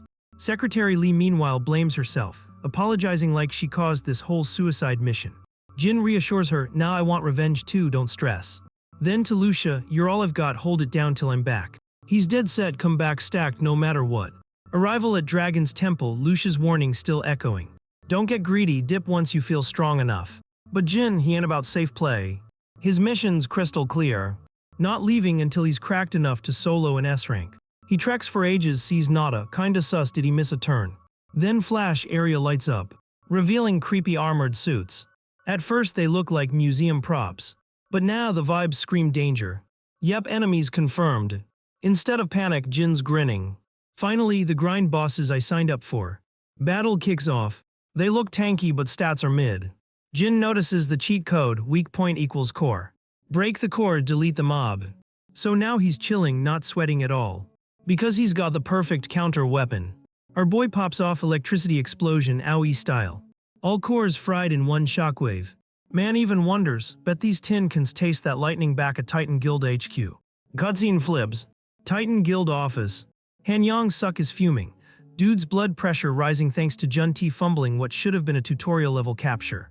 Bro turned a simple fetch quest into an entire DLC problem. He grills his assistant, "Update me on the execs who backed Sang Ho Ho." Assistant reports they're basically grounded, monitored 24/7, phones and net shut down. Titan Guild got them in airplane mode. Han Yang Suk orders, "Keep eyes glued, if Seo Sung Ho tries that route, shut it down." But then boom, loud as hell. Door slams open, Jun Ti storms in, mad dog energy. He's screaming about not being told of obstacles. Yang Suk's confused, "Bro, I did warn you about that noob hunter." Jun Ti barks back, "It's not the rookie, it's the archer woman." Assistant tries to play peacemaker, "Hey chill, step back." Jun Ti doesn't even blink, one savage punch. Assistant yeeted across the room, no second glance given. Yang Suk realizes, he's talking about the woman rolling with our boy. He cautiously asks, "Wait, did you lose to her?" Jun Ti's pride gets nuked, snaps back, "Nah, nonsense. If my spear wasn't busted, I'd have clapped her." Still, Yang Suk reads between the lines, she bodied him, humiliated him, didn't expect her to be this cracked. Playing it cool, he assures Jun Ti they'll prep counters for her and Kang Jin Hyuk. But reminder, first priority finish off Sangho, fast, that seals Titan Guild's takeover. After all, dude's already poisoned. Even if he lives, he's nerfed, finding him is checkmate. Only threats left, Jin Hyuk and Lucia. But this time, Guild's dead serious, they're marked for death. Yang Suk's fully trusting Jun Ti. Wipe those two and Titan Guild's throne is all his. Meanwhile, Dragon's Temple arc is just heating up. Our guy Jin Hyuk just deleted all those armored mobs like they were tutorial enemies. And now he strolls into room number 2. In the dim light, bam, there's a throne, because of course there is. And on it, a figure chilling with a karma level of 0. Yeah, that's instant boss fight energy. Old man on the throne perks up, hyped like someone finally logged in after years AFK. Jin Hyuk plays it respectful, "Yo, who exactly are you, sir?" He presses further, this dude is clearly not some NPC tier scrub. Gramps smirks, asking if it's because of that juicy 0 karma stat. Which makes Jin Hyuk double take like, how TF does he know I clocked that? But instead of explaining, old dude flips it around, asking why Jin even came here. That cursed thing you're carrying, ain't that the real reason? Our boys shook, this geezer's talking like he's been reading the script ahead of time. The man stands, stepping down to face him directly. Jin Hyuk raises his hand, showing a stone, explains he's here to purify it. Old man immediately recognizes, yup, this bad boy was grown by devouring people, chock full of grudges. But he waves it off like light work. One hand gesture, spell goes live. Energy streams rip out of the stone. And within a minute it's purified, stone changes color, cursed vibes gone. Jin Hyuk's face straight up amazed Pikachu meme. He thanks him, but the geezer says, "Save it for when you finish the real mission, kid." Jin's confused. Then he looks into his eyes. And boom, feels himself getting warped. Old man warns, "Don't slack, go all out or you're toast." Our boy is thrown into pitch blackness, true Dragon's Temple trial unlocked. He senses footsteps. Someone's coming closer. It's one of those armored dudes again, but different this time. The whole place glows weirdly, making Jin think he's been yeeted into a new arena. Curiosity kicks in, he questions the armored guy. "So are you my opponent? Is this warm-up? Am I fighting DLC bosses later?" Armor guy zero interest, doesn't even acknowledge. Instead, he just tells Jin to get ready, trial S starting now. And unlike the others, this guy can actually talk, big red flag. Before Jin can process, Armor Man blitzes forward, reminding him that was your one warning.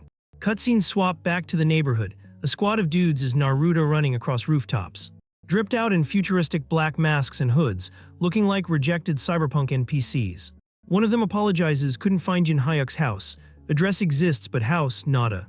Another one sweating bullets. If they don't find him, Kang Young-ae will literally end them. He orders, fine, level the neighborhood, burn it all, we'll find his house eventually. But before demolition derby starts, one guy drops hard. Blood everywhere. The other two need a sec to process. Realize what just went down. But too late, no time to run or even scream for backup. They get wiped too. By none other than Lucia, queen of cleanup ops. With the threat erased, she heads home. Secretary Lee Hyana freaks. Why'd you suddenly dip? What's happening out there? Lucia, calm AF. Just Titan Guild trackers handled it. Lee's face screams panic, but Lucia assures her, took care of them quietly. Still, after overhearing the plan to wipe the entire block to smoke them out, they both know Titan Guild suspects this hideout for real now. Lucia apologizes in advance. If they come full squad, she can't hold them alone. She tells Hana to pray Jin Hyuk levels up fast, cause only he can flip this mess. Meanwhile, back in the trial, Armored Dude launches an attack. Jin freezes in shock. Neck instantly slashed. He clutches his throat, convinced he's done for. But nope, he's back in the temple unharmed. Checking his neck like, wait, huh?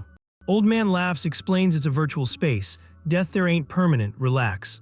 Jin focuses, recognizing the voice. Door closes behind, confirming it's the same geezer. Old man says, kid, you're weak. This temple will build you, but only through trials. Didn't I say never drop your guard? Strength ain't just raw power, it's resilience. Grow, retry. But Jin's not vibing with life lessons right now. If the hideout's blown, Sang Ho Ho and Lee Hyana are dead meat. Worse if Jun-Ti shows Jin's cooked. He needs power now, but the door blocks him from the old man. He begs, open it, I messed up. I'll never slack again, just let me grind now. But Geezer knows, Russian now, he'll just die again. Jin insists, I won't know till I try, I'm not backing down.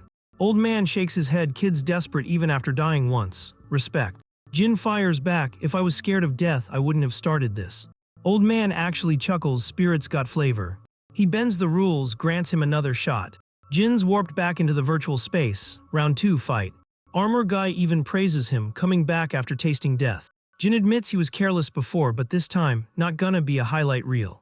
Armor man laughs, leaps high, swings down a massive weapon. Jin blocks it, enchanted bat in hand, baby. But yo, armor guy's cracked, just holding on feels impossible. He notices Jin's improved though. Jin knows he needs to redirect aura into his legs, create space. Focuses everything, charging his lower body, just one opening needed. He blasts forward, pushing the armored juggernaut back. Recoil nearly sends him flying, but he steadies. Straight fight won't work, he's gotta hit and run, play guerrilla. He leaps high, aura shining in his legs. Armor guy's impressed, but notices Jin left his torso wide open. Attack deflected instantly. It's like the man's reading his mind. Armor guy huffs props to Jin's spirit but says, if that's all, just die already. He swings again, shocked. Jin blocks, didn't expect that. Jin growls, I'm not going down that easy. He'd been testing the waters before, but now he's sure. Armor dude's predicting moves by reading aura flow. Jin calls it out, armor guy laughs. You're talented, but it won't change the ending. Jin knows he's right, if he keeps fighting predictably, he's screwed, needs a new strat. So he opens the inventory. Downs a mana potion, decides to wrap his whole body in aura, hide his movements. No spoilers for you, armor man. But before he can finish chugging, opponent lunges again. Luckily, Jin's sharper this time. And boom, our guy Jin Hyuk barely dodges that slash in time, reflexes on point. The armored dude clocks that he's wrapped himself in full-body aura like some anime protagonist mid-power-up. He starts roasting him, yo, did you just juice up on that aura steroid from earlier? That ain't even your real power, bro. But Jin Hyuk's like, IDC if it's borrowed from Goku himself. If it helps me win, I'm taking it. Bad enchanted man's weaving, dodging, countering like he's in a Soulsborne boss fight. Heavy slashes rain down, but he ain't folding. Despite getting pressed, our boy refuses to back off. Now even the armored guy's low-key impressed, but Jin Hyuk grins, nah bro, you ain't seen nothing yet. They're locking horns, clash after clash, like it's a god-tier anime finale. Sparks, shockwaves, literal Michael Bay explosions in aura form. Both are gasping for dominance. Armored dude admits, not bad, you're hanging in there. And that's when Jin just yeets into the air out of nowhere. Heads up, this gone sting, then he slams down with an all-or-nothing strike. Cut to Hyung-il and Lee Jun-chul rolling past Jin Hyuk's hood. They notice Titan Guild guys crawling around like cockroaches looking for Sia Sung-ho. Young-il mutters, if we poke M, we're dead. But Jun-chul, galaxy brain mode, whips out his phone mid-drive like, hold up, I got a plan. He dials Secretary Lee Hyena, asking if Hunter Jin Hyuk has checked in. She's like, wait, you're the dude who linked him with the doctor, right? He slides the convo to Sang-ho. Hyena reassures him, relax, Sang-ho's getting treatment, man's alive. Jun-chul stays ice cold. Cool, FYI, Titan Guild's crawling all over our boys' block, that means the Guild Master S here. And if Sang-ho recovers too late, they'll be boxed in by a Titan Guild chokehold. He suggests they meet in person before *T goes nuclear. Meanwhile, back in the Dragon Temple, the armored dude walks off Jin Hyuk's lightning smash like it was a mosquito bite. He even taunts him, that's it, come on, show me what you got left. Jin Hyuk can't believe it, dude tanked lightning. So he admits, fine, no more tricks, let's gamble it all deathmatch style. The opponent grins, bet, I'll give you a strike worthy of a raid boss. His aura spikes, man's glowing like a raid boss intro cutscene. Jin Hyuk grips his bat, notices holy energy dripping off him and jokes, what are you, a paladin now? The guy smirks, not a paladin, something way worse. You ready? He asks Jin Hyuk, already locked in. The clash begins. Our boy knows no fancy combo spam will save him, it's raw power versus raw power. He funnels every last drop of aura into his bat and takes the full divine strike head-on. Retreat means GG, this is do or die. Even the armored man notices, Jin's focusing aura like a madman. This swing is literally life or death. But the boss starts pressing him down, forcing his aura to scatter. Jin stumbles. Armored guy chuckles, you can't beat me with that weak sauce. And now the climax, weapons crash, shockwaves split the room. Jin Hyuk's shaking under the insane weight of the blow. He grits his teeth but gets slammed to the ground. Bat digs into the floor, barely holding him upright. His body's quaking, aura drained, stamina bar flashing red. The armored guy tilts his head, this your final form. He points at Jin's shattered sword, mocking him. This replaceable, aura blade broken sword any day. Jin looks done, but how's he supposed to keep fighting like this? Armored guy warns, no more tricks, then your challenge ends here. Jin's panting but he smirks, man you talk too much. Go ahead, kill me, I gave it my all, zero regrets. Then he flexes, and guess what? Even if I die here it's just respawn, I'll keep coming back stronger. Infinite grind mentality, no cap. In plot twist, the armored guy suddenly drops the bomb. Oh, BTW, trial S over. Who said you had to defeat me? I'm just the examiner. The real test, whether Jin earns his approval.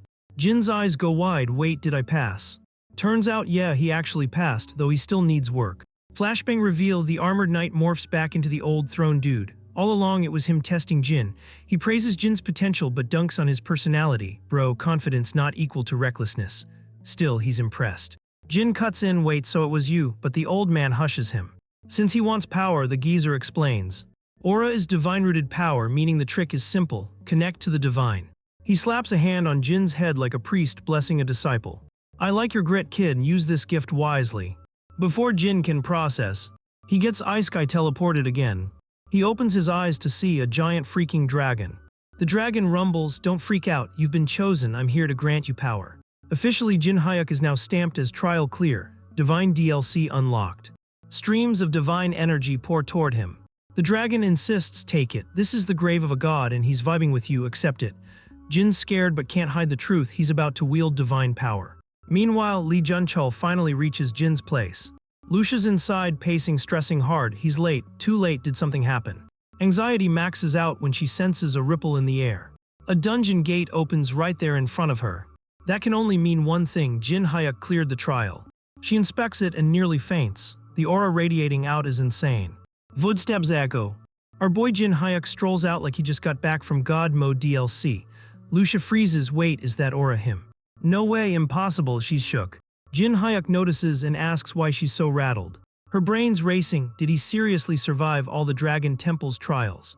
Jin stays silent. Lucia snaps, pulls her weapon, calls him a reckless idiot. Do you realize what you just did? She warned him to quit while ahead, but before she can swing. Jin blocks her attack with divine energy like a flex. Had to, needed the power. Lucia clenches her fist, this man never listens. Yeah, he's stronger now, but she begs him to be cautious. If he dies, she's stuck too. Jin shrugs, relax, I'm not dying again. So she decides, fine, she's leaving this place to him. He's like, wait, you going back to the dungeon? Lucia nods, she needs rest. Plus, he's clearly cracked enough to solo hold the place now. As she walks, he thanks her. But she claps back, "Don't thank me, I only helped so my dungeon didn't get nuked if you croaked. And remember, nothing's free, boss room's still waiting, so bring me sweets as payment." She warns him once she goes back, the perception-blocking magic wears off. Titan Guild will track this place soon. Figure out a plan before they roll up, and then she fades into dungeon shadows. Jin heads into the lounge, greets the secretary, Lee Jun-chul straight up stunned. But Hyena's face lights up with pure joy, "Our boy's back." Our boy Jin Hyuk rolls back in and casually checks if the house didn't burn down while he was out. Hyena hits him with the status report, Seosing Ho is bouncing back nicely and oh yeah, they dusted the pursuers. Easy clap. That's cool and all, but our guy's got another question burning in his brain. Like, why is Lee Jun-chul showing up here like an uninvited DLC character? Lee Jun-chul says he couldn't reach him, so he just pulled a "fine, I'll do it myself" and came over. Jin Hyuk side-eyes hard. This dude never shows up without a reason, so yeah, something sus is cooking. And then boom, Lee Jun-chul drops a bomb straight out of nowhere. Man legit asks to start a guild with Jin Hyuk. No warm-up, no appetizer, just straight to "let's get married" in MMO terms. Before Hyuk can even process, Lee Hyena cuts in like, weren't you supposed to suggest a way for us to leave? But Lee Jun-chul tells her to chill and listen. He keeps it brutally real. Even if Seosing Ho recovers, Titan Guild is a dead end. Nobody even bothered to rescue him, red flag much. Translation, the guild's rotten to the core, and once rot sets in, you can't fix it. So Lee Jun-chul's cooking a new structure, with Lee Hyena, and at the center of it all, our boy Kang Jin Hyuk. Man even pulls out his phone like, "Let me hit you with my PowerPoint slides real quick." He's got receipts, money he can front, physical resources, talent he already scouted, and actual facilities they can grab. Dude came prepared like a nerd at a group project. Lee Hyena can't lie, she's impressed. But she's like, let's be real, even with all this, there's still ants trying to slap an elephant. Because yeah, Titan Guild isn't just strong, it's got Jun-T. How the hell do they handle that final boss? Lee Jun-chul smiles, plot twist, he's got a countermeasure. But there's one condition, Jin Hyuk's gotta beat Jun-T. Hyuk's like, why me, why not Seosing Ho? But Lee Jun-chul knows it'll take ages for Seosing Ho to heal up, and by then, game over. He's banking on the rumor that our boy fought Jun-T and actually lived. If true, that's their cheat code. If false, then well, forget this conversation ever happened, GG. So bottom line, if Hyuk can clap Jun-T, the whole master plan becomes real. And Lee Jun-chul, he's ready to bet everything on our boy, talk about high stakes. That makes Hyuk smirk, he's like, fine, spill the plan first. My answer depends on how juicy this is. Meanwhile, cutscene, Tyrant Guild's boss Joe Wanchel is busy folding Titan scrubs like laundry. He's yelling at them for rolling into his turf without knocking. Public opinion's already tanking on them thanks to the all-round fiasco. Wanchel figured they'd lay low for once. But nah, Titans kept poking around Tyrant turf like it's free real estate. So now he's heated. If they want smoke, he'll give it and burn every last one.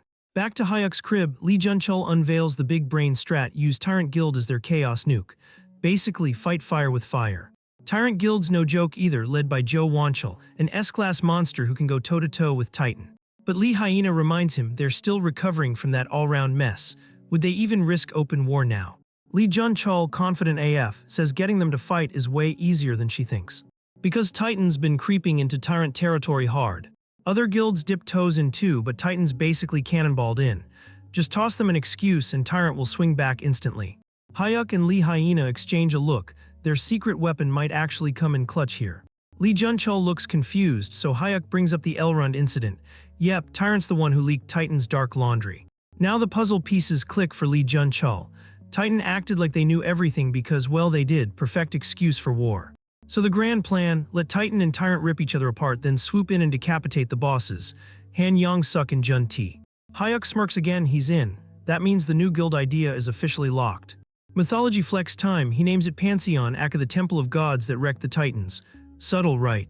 Both Lee Jun-chul and Lee Hyena vibe with it because yeah, that's hard. No time to waste, they've gotta move now. Lee Jun-chul assigns Secretary Lei to leak the tea to Tyrant, and maybe scope out defectors inside Titan too. He'll handle supplies himself, but there's one side quest only Hyuk can do.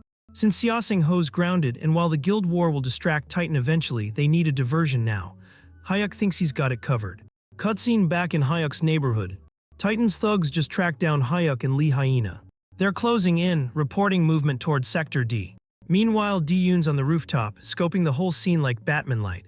Hyuk thanks him for stalling the enemy, man-'s been clutch. D-Yoon's happy to help, but he circles back to something Hyuk teased earlier. The Titan rebellion rumor, spill the details bro. Hyuk explains Han Yong-suk tried to boot Seosing Ho. That's why the guild leader is hiding here under Hayek's protection. And why Titan's minions are chasing them like rabid dogs. Oh and yeah, Hayek almost died fighting Jun-Ti. That news makes Diyun's soul leave his body, but Hayek shrugs, he's confident he can solo him now. But the real reason he called Diyun, recruitment pitch, wanna join the new guild. Meanwhile, over at Tyrant Guild's Branch 3, Joe Wanchul hears Titan not only killed all round but also leaked it to the press. His assistant spills the tea, Xiaosing Ho's secretary passed the info and she's cashing out anyway. The report says Titan snuck in at night to nab an artifact. But when All Round died, they covered it up with the press leak. Wanchul's shaking with rage now, fists clenched like he's about to obliterate the keyboard. He commands his assistant, gather every available fighter right this second. Tyrant striking first, officially it's war. Over at Titan HQ, a panicked grunt rushes in, gasping, reporting that Tyrant just invaded. Han Yang-suk wonders if it's just revenge for losing land. The grunt corrects him, nah, Joe Wanchul himself is leading the charge. Oh, and he straight up declared war. Yang-suk freaks, why wasn't he told earlier? He demands Wanchul's location immediately. The grunt says their squad already got sent. Meanwhile, Wanchul is on Demon Slayer mode. He's tearing through Titans like they're paper dolls. Dude throws a whole bus with his bare hands, yes, a bus. Grunts lose their minds and scatter in fear. They try to corner him but poof, man disappears. Next blink, he's across the battlefield. His speed is straight up god tier. Titan squads keep vanishing, translation, all dead. Nobody can even track Wanchul's movements. Yang-suk's losing it, but Jun-Ti just smirks. He knew Wanchul wouldn't take LS quietly. The comm was way too suspicious. Yang-suk snaps, accusing Jun-Ti of laughing while they're both about to die. He wants to report this to the association for backup. But the grunt sheepishly says the association already knows. And all they did was issue a warning broadcast. They're clearly letting this play out. Jun-Ti gets it. The association's just waiting for these big guilds to kill each other off. Yang-suk orders another attempt to beg for intervention. Civilian lives are at risk, damn it. But the grunt admits it won't help. District 9 sirens blare, everyone's told to evacuate ASAP. Civilians panic, running to safety zones. But Titan and Tyrant don't care, they just want carnage. Hayek arrives, instantly clocking how serious this is. He sees a little girl sobbing, her mom's trapped, bleeding in a car. A monster's about to strike.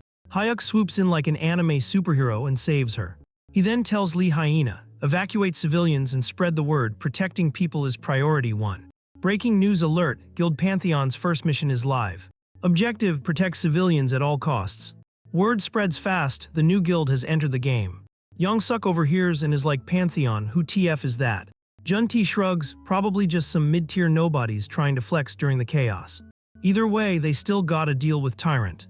But Yang-suk suddenly pauses, wait, those guys saving civilians. They look tied to Xiaosing Ho or maybe Jin Hayek. Jun-Ti brushes it off, doesn't buy it. But the name Pantheon gnaws at Yang-suk. Because he remembers Pantheon was literally the temple of gods who overthrew the Titans. So yeah, that's not a coincidence. Now finally the puzzle clicks for Jun-Ti, showing up right now, super sus. The Tyrant Guild pulling up with a war declaration and a sneak attack. That timing's way too perfect, no cap.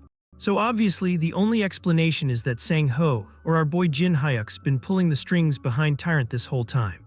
Then boom, phone rings. One of his dudes reports that Joe Wanchul's path is crystal clear, man's marching straight to their guild HQ like it's Google Maps. Han Yang-suk's face, yeah, a man just turned into a thundercloud. He immediately relays the info to Jun-Ti. And with that, they're like, alright bet, we're ending this today. He double checks with Jun-Ti if he's ready to scrap with Wanchul. Jun-Ti's eyes, bro's cooking up pure rage with some unexplainable spice, and he promises that Wanchul is literally digging his own grave in this HQ. Yeah, that's his final resting place. Meanwhile, the Tyrant versus Titan guild war rages on. Tyrant's goons quickly figure out Titan's members are weak sauce, but hey, there's a whole swarm of them. So Titan decides to play dirty and start spamming fire spells like some toxic MMO players. That chaos spills onto civilians and panic spreads fast. Jun-Chul steps in like, chill, my hunter's got you, use this chance, move out now. He promises once they get to the safe zone, they'll be fine. If anyone gets caught in this guild war, his guild has their back. He makes them remember the name of the guild that actually stands for the people, Pantheon. And all the civilians give him that confused, bruh, is this an ad read right now? Look, because man's still promoting in the middle of a war zone. Then Hyung-il drops the news. An association officer just pulled up. The officer checks if Jun-Chul's the guy who saved civilians and thanks him big time. He admits they dodged a massive disaster, but from here, the association's taking over. Then the officer's actually shocked, a guild that cares about civilians. Bro even asks the name. Jun Chul honored flexes, we're Pantheon, a new guild on the block. But deep down, he knows the association came late, threw some nice words and dipped. Still, mission accomplished. Pantheon now looks like heroes in the eyes of both civilians and the association. Jun Chul and Hyung Il did their part. Now all eyes on Guildmaster Kang Jin Hyuk. Later, Jun Chul, Hyung Il, and Lee Hyun regroup with Jin Hyuk. He lays it out. This guild war is massive, it's happening in the city, and civilians will 100% get dragged in. So Pantheon's #1 priority, keep civilians safe and lock in that positive public image. Jun Chul swears they're on it, but the real problem is how to actually end the war. Jin Hyuk tells him, don't worry, I got that handled. He immediately calls Diyun to confirm Wan Chul's movements. Just as expected, dude's charging straight for Titan Guild. So Jin Hyuk gears up to move, but one of the women asks why bother tracking Wan Chul so closely. And our boy explains, if Wan Chul and Kang Junti go wild in the city, we're talking catastrophic damage, and at least one of them's guaranteed to die. Jin Hyuk, man, plans to clap both of them in one go. Lee Hyena's brain short circuits, is he for real? She knows he's leveled up, but soloing 2 S ranks, that's borderline suicide. Jin Hyuk just dips anyway, leaving behind one reminder. Focus on protecting civilians. Lee Hyena realizes all they can do is trust him, hold the line, and pray he comes back alive. Meanwhile, at Titan's base, Wan Chul arrives at their building. The guards spot him instantly and panic call the control room. Emergency backup ASAP. Wan Chul S at the front gate. Too late, dude body slams them into the ground. He spares them the effort. I'm not here for small fries, call your guildmaster now and maybe you live. Straight up gives them a one-click survival option. The guard relays the order but still gets folded by Wan Chul. Han Young-suk hears the update. Wan Chul literally stormed the base solo. Junti, though, he never thought this madman would just walk into his own death trap. He swears he'll hand Han Young-suk Wan Chul's head as a present. News spreads nationwide, 2 major guilds brawling dead center in the city. Police and the association respond with a full regional lockdown. Traffic blocked, battle zones sealed tight. Association even sets up shelters, ordering everyone in danger zones to evacuate on the spot. Meanwhile, Wan Chul's mowing down Titan's small fry like he's speedrunning. He announces Titan's already done for. And these clowns, supposed to be the elite guards. The guards panic retreat, but one stubborn dude yells to hold the line until the new guildmaster shows. But a few minutes later, every last one is face down on the floor. Wan Chul huffs, annoyed. He wonders if Sang-ho's gone soft since all his people are dying and the man's still hiding.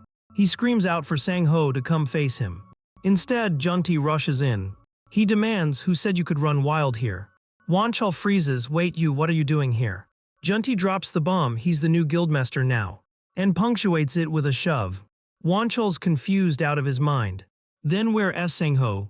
Junti just smirks, says, ask him yourself when you meet him in the afterlife. Wan Chul fires back, now you're the one going 6 feet under today. Triggered, Junti laughs like a psycho and charges, clash incoming. Right then Han Young-suk comes outside. He sees his guild members sprawled out everywhere, lifeless. He suggests calling clerics, but nope, they're all tied up elsewhere. Every branch is engaged, not just clerics, literally every last soldier's been deployed. Han Young-suk connects the dots. Wan Chul's attack timing was too clean, this war was just bait. The real plan, storm the main base solo and end it all. Normally that'd be suicide. But with S-rank power, man's breaking reality. So now everything rides on the battle of Junti versus Wan Chul, 2 S-rank monsters colliding. Elsewhere inside a dungeon boss room, Lucia's been deep in research. She's been analyzing a magic circle for days. If she cracks it, she can return to her original dimension. But then she realizes no more snacks in that world. Sad girl moment. Quickly though, her thoughts drift to Jin Hyuk, who's been gone too long. She wonders if he's okay, but reassures herself he's built different. Because let's be real, at this point Jin Hyuk's stronger than half these S-rank hunters combined. Back to the battlefield, Wan Chul fires a devastating blue aura blast. Junti counters with insane force, both sides clashing like a DBZ episode. Junti launches into the air, aiming to slice Wan Chul's head clean off. But Wan Chul had a protective spell shield ready. Junti smashes his weapon into the ground, blowing the entire area up to shatter the barrier. Meanwhile, Jin Hyuk finally arrives at the battlefield. And he's depressed, watching them go ham without a single care for the city or civilians. The city's being wrecked not by monsters, but by greedy hunters who forgot their actual duty. And suddenly Jin Hyuk gets it, why people say S-rank power equals natural disaster. In the past he wouldn't have dared to intervene, but now different story. Armed with divine energy, he knows he can take both these clowns down.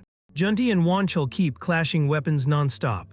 Sparks flying or a cracking, it's a deadlock. Then they hear a voice, "Stay right there." Nice and close. Before they can react, bam, Jin Hyuk strikes both, sending them stumbling. Wanchul freezes, eyeing this mystery man.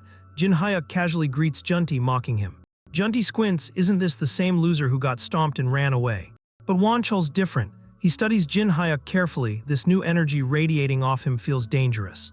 The aura blasting off Jin Hyuk. Yeah, it's not even in the same ballpark, dude S radiating something Wanchul S never felt before. He can't even pin if this man's A rank, S rank, or new DLC tier. He even questions himself, wait, do hunters like this exist in Korea? Then Jin Hyuk's eyes slide over to Wanchul. And bam, recognition hits. This is the slimeball who fed countless women to Al Round, straight scumbag vibes. But instead of instantly swinging, Jin Hyuk actually talks. Calm, steady, like the eye of the storm, asking them if they really consider themselves hunters. He gestures at the wrecked city around them. Innocent people caught in their war, bleeding out, crushed by debris. He asks, don't you feel guilty, even a little? Junti man just smirks like an anime villain template. Guilt, what guilt? He compares civilians to bugs under his feet. If a few get squashed, who cares? He calls Jin Hyuk a naive puppy, shocked there's another self-righteous fool like Sang-ho. Jin Hyuk listens and concludes out loud, now these guys are worse than animals. At least animals got empathy. Thanks for clearing his conscience, now he can kill them guilt-free. He tightens his grip on the bat. Divine energy floods out of it, glowing like a god-tier weapon skin. He even thanks Junti for making things easy, target acquired. Junti of course plays deaf, mocking back like he didn't hear that, and swears he's killing both Jin Hyuk and Wanchul today. He even tells Wanchul, hold up bro, let me trash this cocky punk first. Wanchul, smart for once, plays it casual like, cool, entertain me. But deep down he's grinning, if they wear each other down, it's win-win for him. Jin Hyuk looks right at Wanchul, offering him an invite. Join in, he doesn't mind wrecking them both at the same time. That cockiness snaps Junti. With breakneck speed he rockets forward. His weapon locked on Jin Hyuk. Our boy doesn't even move, just extends his bat. Blocked the entire thing, no sweat. Junti's dripping beads of sweat now because last time Jin couldn't even defend one attack. Now, effortless block. Jin Hyuk's low-key amused, he hasn't even warmed up yet. One flick of his divine energy bat. And Junti goes flying backward. Wanchul's jaw literally drops. Never thought he'd see Junti tossed around like trash. Jin Hyuk seizes the moment and charges in. But Junti tilts his head last second, dodging. Still he's pissed, a scratch on his face, unforgivable. He powers up for a counter. Even he admits something's off. Jin Hyuk's definitely way stronger now. He mutters it's a shame he spared him back then. Jin Hyuk laughs, pointing out the regret plastered all over Junti's face. But Junti hides it behind arrogance, promising that Jin's still dying today. Jin Hyuk fires back. Nah, he promised the day he barely crawled away from here that he'd level up and kill you. The clown who humiliated him, the self-proclaimed superior. And now Junti knows he's in trouble, big trouble. His brain's racing, how the hell did Jin Hyuk get the strong hacks, cheat codes? Then it clicks, maybe he drank Elrond's elixir. He demands answers. But before Jin can say a word, Wanchul overhears elixir and loses it. Junti spills the tea. Jin Hyuk killed Elrond and stole the elixir. Wanchul's jaw drops harder than an anime reaction panel. Wait, you. Jin Hyuk just smirks, doesn't say a thing. Instead, he casually pulls out the actual bottle. This the one. Wanchul sees it and his whole face goes crimson red. Rage meter maxed, he blitzes at Jin Hyuk. But Jin Hyuk sidesteps like a matador dodging a bull. Wanchul tries again, swinging a brutal punch. And craters the ground because Jin vanished from in front of him. Dodged again, smooth as hell, even when Wanchul tried to trap him with his whole body. Jin Hyuk exhales, yeah, that punch would have been nasty if it connected. But then his attention shifts upward, drone spotted. It's broadcasting a live stream, 2 S-rank hunters duking it out, plus a mystery newcomer. The battlefield looks like post-apocalypse, every building shredded. The announcer hypes up that a new hunter's joined the fight. That's right, Jin Hyuk. They don't know who he is yet, but he's standing toe-to-toe with S-ranks. Elsewhere, Secretary Lee Hyena breathes relief. The media arrived safely, the PR setup is perfect. Stage set. Junti, meanwhile, can't process what he's seeing. Jin Hyuk is dodging Wanchul's attacks like he's Neo in the Matrix. Not just dodging, his counters are landing clean, heavy, and non-stop. Junti starts spiraling. What the hell did this guy do to reach this level? Meanwhile, Wanchul's getting clowned on by a teenager. After being ragdolled into the dirt, he gets up asking if Jin's going easy on him. That line tilts him even harder, convinced Jin's looking down on him. He screams at Junti, stay out of this, I'll finish him myself. He charges, swearing this time it's different. Spoiler, it's not. He keeps swinging and still can't land a hit. Jin Hyuk literally pushes him back with his bare fists, telling him looks the same to me. No breaks, no pauses. Jin Hyuk follows up with a bat strike. Wonchul barely manages to block. But then Junti tries a sneaky back attack, rookie mistake. Jin Hyuk blocks it behind his back without even looking. The block is so strong it shatters Junti's spear into glitter.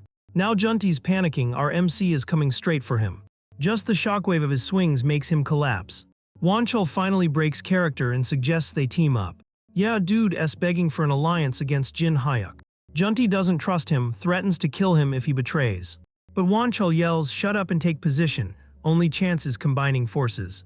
Meanwhile on the news, reporters announce the IDs of the two S-rank hunters.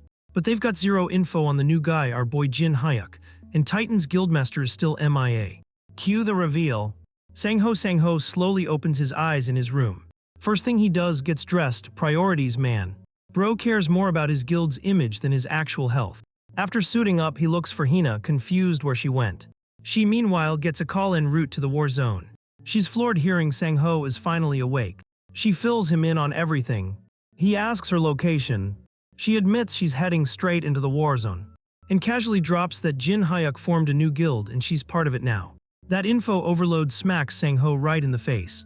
He decides the only option is to call Jin Hyuk directly. But Hina shuts it down. Jin Hyuk is literally fighting two S-ranks as they speak. Hearing this, Sang-ho shoots up from his chair. He refuses to believe it, no way the kid can handle two S-ranks. He demands the location, he's going himself. Hyena is low-key stressing, worried sick about our guy's health. But he shuts her down quick, saying this whole mess started because of him. And since he's the guild master, he's not about to sit back on the bench while everyone else bleeds. Nah, that ain't him. She finally sighs, gives in, and drops him the coordinates to the fight. She's still worried like duh, but at this point she's gotta trust his call. He's literally the only one with a shot at ending this. Hyena tells herself this isn't the time to freeze up, she's gotta do what needs to be done. Meanwhile, cut to Junti swinging at our boy like he's trying to swat a fly. Spoiler alert, man gets absolutely clowned. Jin Hyuk is on full Ultra Instinct mode, reading every move like he's got the script, blocking without breaking a sweat. The fight cranks up, tension through the roof. Shockwaves blasting out, wrecking the scenery even further. While Jin Hyuk's busy styling on Junti, the other S-rank thinks he's slick, rushing in from behind for a cheap shot. But now our boy S built different. He hops up like he saw that coming 10 minutes ago. And the two idiots almost smack each other instead. Comedy gold. Joe Wonchul peeps his partner already running on fumes. So he tells Junti, drink your mono potion bro, I'll stall the kid. Junti's annoyed like really? But deep down he knows it's the smart play. So out comes the mono potion and he starts chugging. He's hyping himself up, thinking maybe, just maybe, if they dump all their mana into one big nuke, they can delete Jin Hyuk. Meanwhile, the other S-rank is clearly struggling. Dude can't handle MC solo. Jin Hyuk grabs his fist, stares him down cold, and asks why he isn't trying to kill him for the elixir. Then mocks him like, come on, at least try harder, bro, before he even reacts. Snap, wrist broken instantly. And then whack bat straight to the face. Junti's eyes go wide as he watches mighty Wonchul tossed around like a ragdoll. On the ground, broken. Jin Hyuk tells him flat out, he can't let a monster like him live. The guy literally kidnapped innocent women for sacrifices. Anyone who resisted, locked away. His loyal guild members drugged into obedience. So yeah, karma came knocking and it's collecting. Wonchul's gasping for air, barely hanging on. He can't believe he's going out this pathetic, from S-rank to street trash in seconds. Jin Hyuk lifts his bat over his chest, asking if the scumbags got any last words. Wonchul stares up in despair, begging, says killing him over this is too trivial. Pathetic, right? He even tries to bargain, offering guild master title if he's spared. But now Jin Hyuk's ice cold. This isn't a negotiation, just a courtesy last wish. Truth is, Jin Hyuk already made up his mind back when he saw those people trapped like cattle, waiting to die. And if anyone still doesn't get why he's doing this, well, that's their problem. Jin Hyuk knows damn well this guy's earned his grave, so he stabs the bat straight through his chest. Wonchul screams as the bat pierces him clean, thinking to himself, no way, I can't die like this. And then fade to black, consciousness gone. Once it's over, our boy reminds him to go apologize to all those he slaughtered in the afterlife. Savage. Junti watches the whole thing in horror, thinking maybe, just maybe, he can sneak attack Jin Hyuk now, but his eyes already screaming nope. Man knows he's finished. Only thought left is to run, but too late. Jin Hyuk clocks his little escape attempt. Yeets his bat at him like, yo, where you think you're going? The bat rockets toward him like a bullet. Jun-T barely manages to deflect, lucky break. Then he tries to play it cool, acting like, "Nah bro, I wasn't running, just letting you off this time." He actually believes he's faster than Jin Hyuk, like he can just outrun him. Cute. Reality check, Jin Hyuk casually catches up, tells him straight, "You don't need to hold back." Meanwhile, Seo Sangho and Hyena pull up to the wrecked buildings. She points out the way, saying the battlefield's just past there. Before he rushes in, she asks him to reconsider one last time. But Sangho's already locked in, says he can't dump everything on Jin Hyuk, he's gotta step up too. Hyena suggests he rest up first, but he says nah, he's ending what he started. She finally gives in, just begs him not to overdo it. Sangho preps himself to go. He looks to the sky, whispering for Jin Hyuk to hold on until he gets there. Meanwhile, Han Young-suk's watching all this chaos from a rooftop, eating it up. He thinks it should have been a simple duel between two S-ranks, but now the script's cooked. He never expected someone even stronger to crash the party. At this point, he knows Jun-T's a lost cause, no saving him. His dream, building the greatest guild ever. And the one guy in his way, Sangho. So yeah, he straight up poisoned him, villain starter pack complete. Now with Sangho out of the way, he thinks he's unstoppable. He tells himself he'll spare Jin Hyuk for now, focus on twisting public opinion instead. Classic politician villain move. Thing is, before Sangho left to help Jin Hyuk, Hyena told him something juicy. She spotted Han Young-suk on Titan Building's rooftop thanks to the drones. Back to the present, the guildmaster sneaks up right behind Han Young-suk. And this man freezes, terrified like he's seen a ghost. Before he can move, Guildmaster shouts his name, grabs him. Demands to know why the hell he betrayed his own guild. Han Young-suk just looks him dead in the eye, asking if he really doesn't get it. Says it's because the guild doesn't need him anymore. Brutal. Explains that the guildmaster was holding them back, dead weight. Sangho calls BS instantly, saying this is just greedy justification. But Han Young-suk argues he saved the guild from collapse, like gaslighting 101. Guildmaster ain't buying it, says the guild is breaking because of him and his shady schemes. Cornered, Han Young-suk whips out a knife. Goes for a backstab. But Sangho, even half recovered, dodges like a champ and tells him he's a disappointment to the bitter end. Han Young-suk uses the opening to bolt. In his head, he's blaming Jin Hyuk for ruining his perfect guild plan. Boo-hoo, he even jumps off the building to escape. Guildmaster S not letting that slide. He chases, summons his weapon midair. Swings his axe, cracks Han Young-suk right in the skull, telling him to own up to the disaster he caused. With a scream, his head splits wide open, brutal finish. His corpse hits the ground. Sangho stands over him, says his duty is finally done. But then it hits him, Jin Hyuk. He's wasted too much time chasing this clown. He immediately rushes back toward the battlefield. Meanwhile, our boy is still styling, destroying Jun-T with ease. After catching a hit to the chest, Jun-T's wheezing, can barely breathe. Jin Hyuk points his bat at him, asking if this is really how his story ends. And deep down, Jun-T knows this is it, no escape. Desperation kicks in, survival instinct screaming. Jun-T finally breaks, begging like his life depends on it, because well it does. He's offering anything, money, titles, you name it. Even his guild seats on the table, like it's a Black Friday deal. But Jin Hyuk hits him with that callback, reminds him of their last fight. Back then, even after getting stabbed with a freaking spear.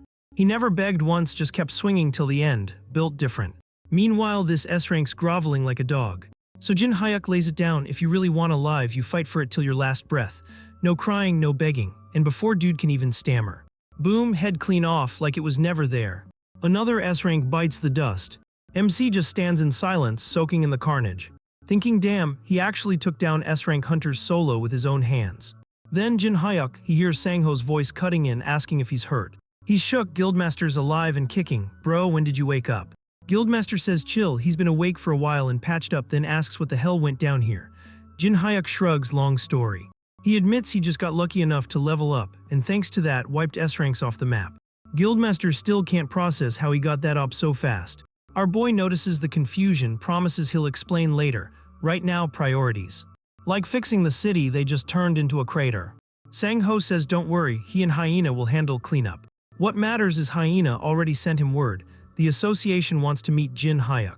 Cut to the Hunter Association HQ, training room vibes. Jin Hyuk stands there confused. He said yes to their invite, but why the hell are they making him do this? A voice explains it's a test. Destroy drones while dodging attacks, good luck. Drones fire up instantly. Instinct kicks in, he goes after them first. They're swarming from all angles. Dodging is getting tough.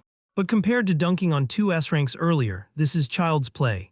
He even cracks a confident smile, then goes full home run derby, smashing drones left and right with his bat. Doesn't even take long, cleared, new record by the way. He glares at the screen, annoyed nobody told him about this crap beforehand. A girl's voice pipes up, this is standard rank evaluation, chill. After all, he did just clap 2 S ranks by himself. So yeah, C rank doesn't cut it anymore. Even after hearing that, Jin Hyuk still thinks the whole test is BS. He loses patience, demands they open the door.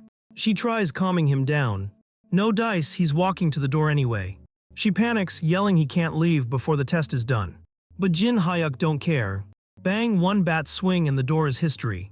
He walks out, calling it a total waste of his time. But the association ain't done. A squad of hunters blocks his path. He warns them to move or get smoked.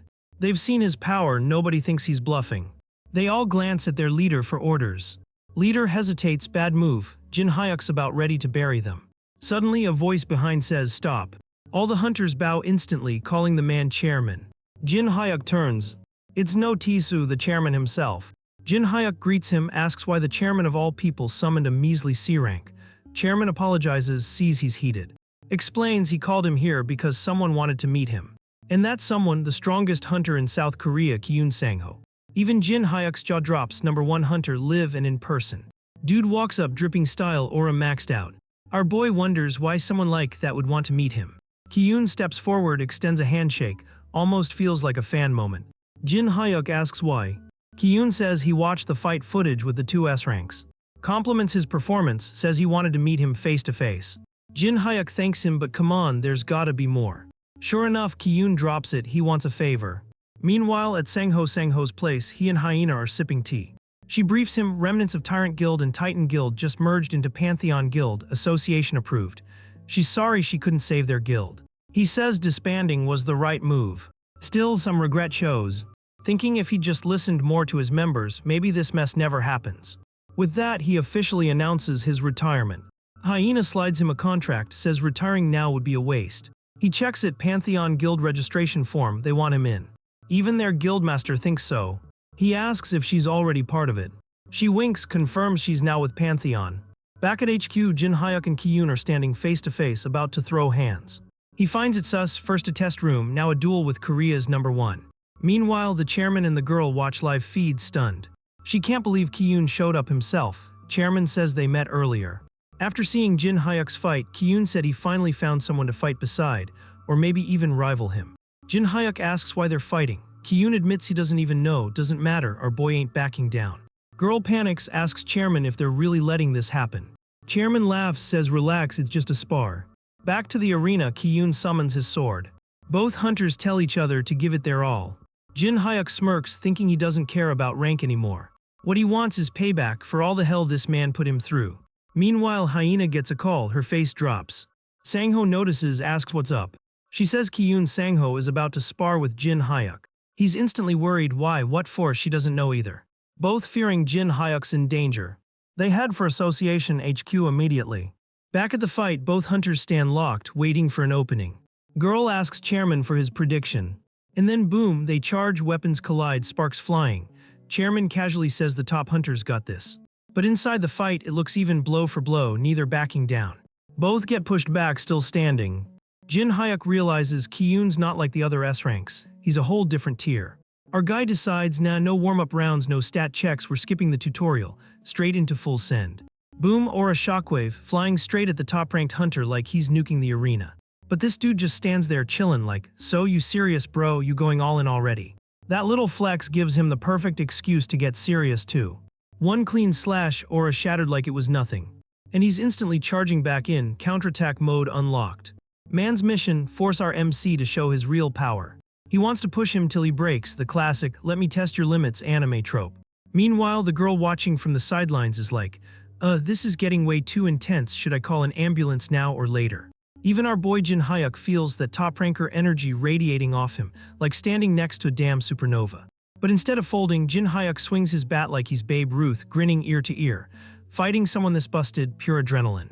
Finally, a chance to test his own limits. Or so he thinks, because plot twist incoming.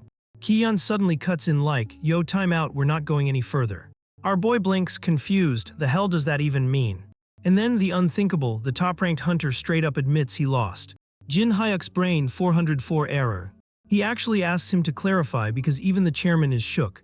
This man has never tapped out before, so why now? Cheyenne calmly raises his sword and says, "If I keep going, this blade won't hold." And right on cue. Snap, sword disintegrates into scrap metal.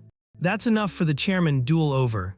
Official announcement, Jin Hyuk is now certified S rank. Yup, he made it. And of course, news travels faster than Twitter drama. Clips of his fight with not one but two S ranks go viral everywhere. Reporters blast headlines about him beating the country's top hunter and demand interviews.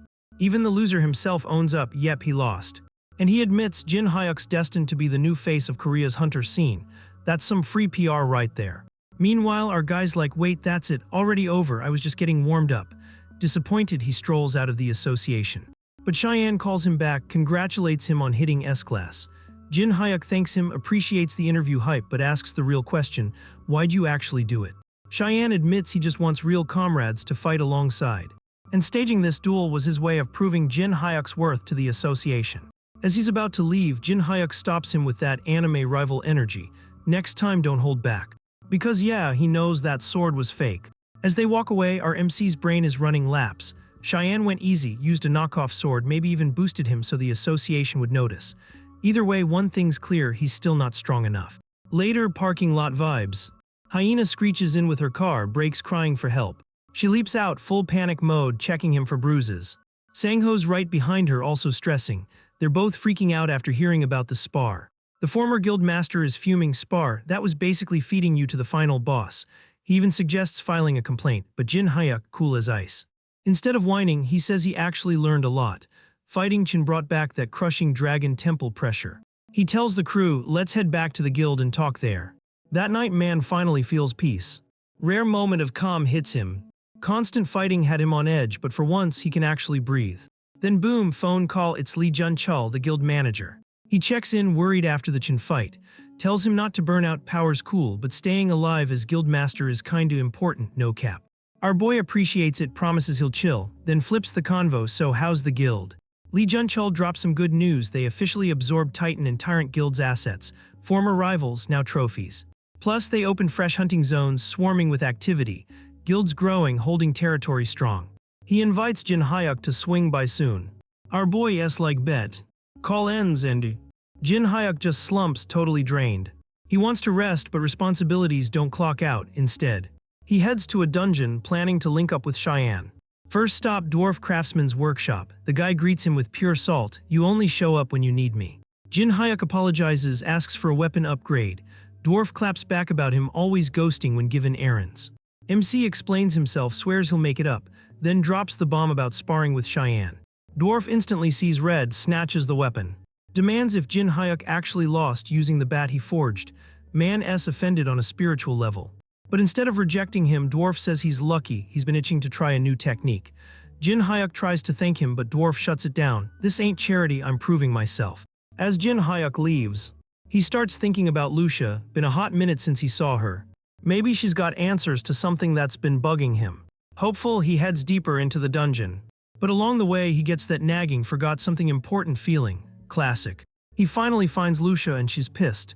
Nearly decks him, yelling why he showed up empty-handed.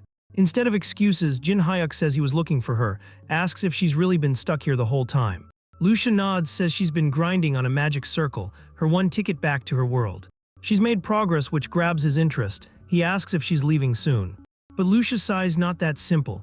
She's tested her dimensional magic, everything looks perfect, but nothing ever happens. Spell feels right, result equals nothing. She knows it should work, but can't explain the fail. While she's ranting, cut to Jin Hyuk's frigid home, a random portal just starts opening. Yeah, because why not?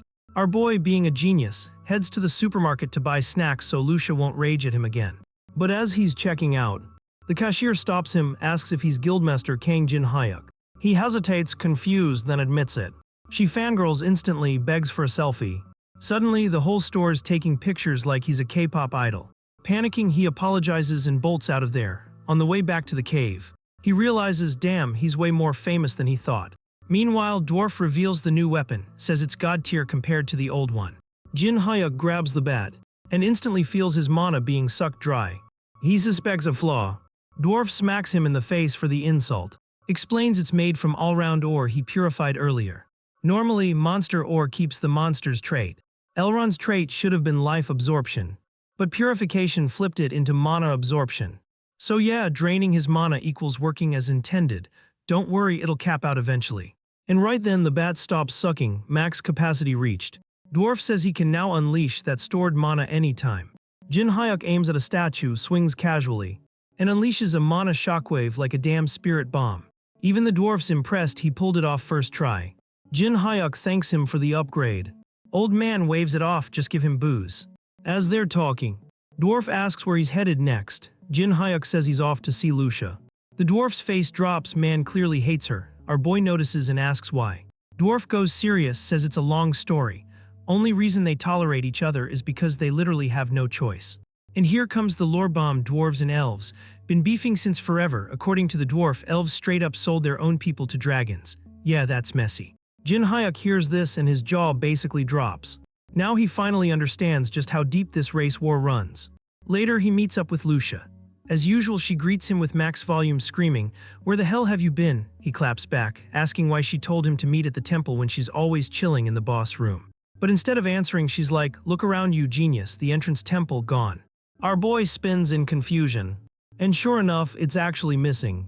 She explains it must have vanished before he cleared the dragon's trial.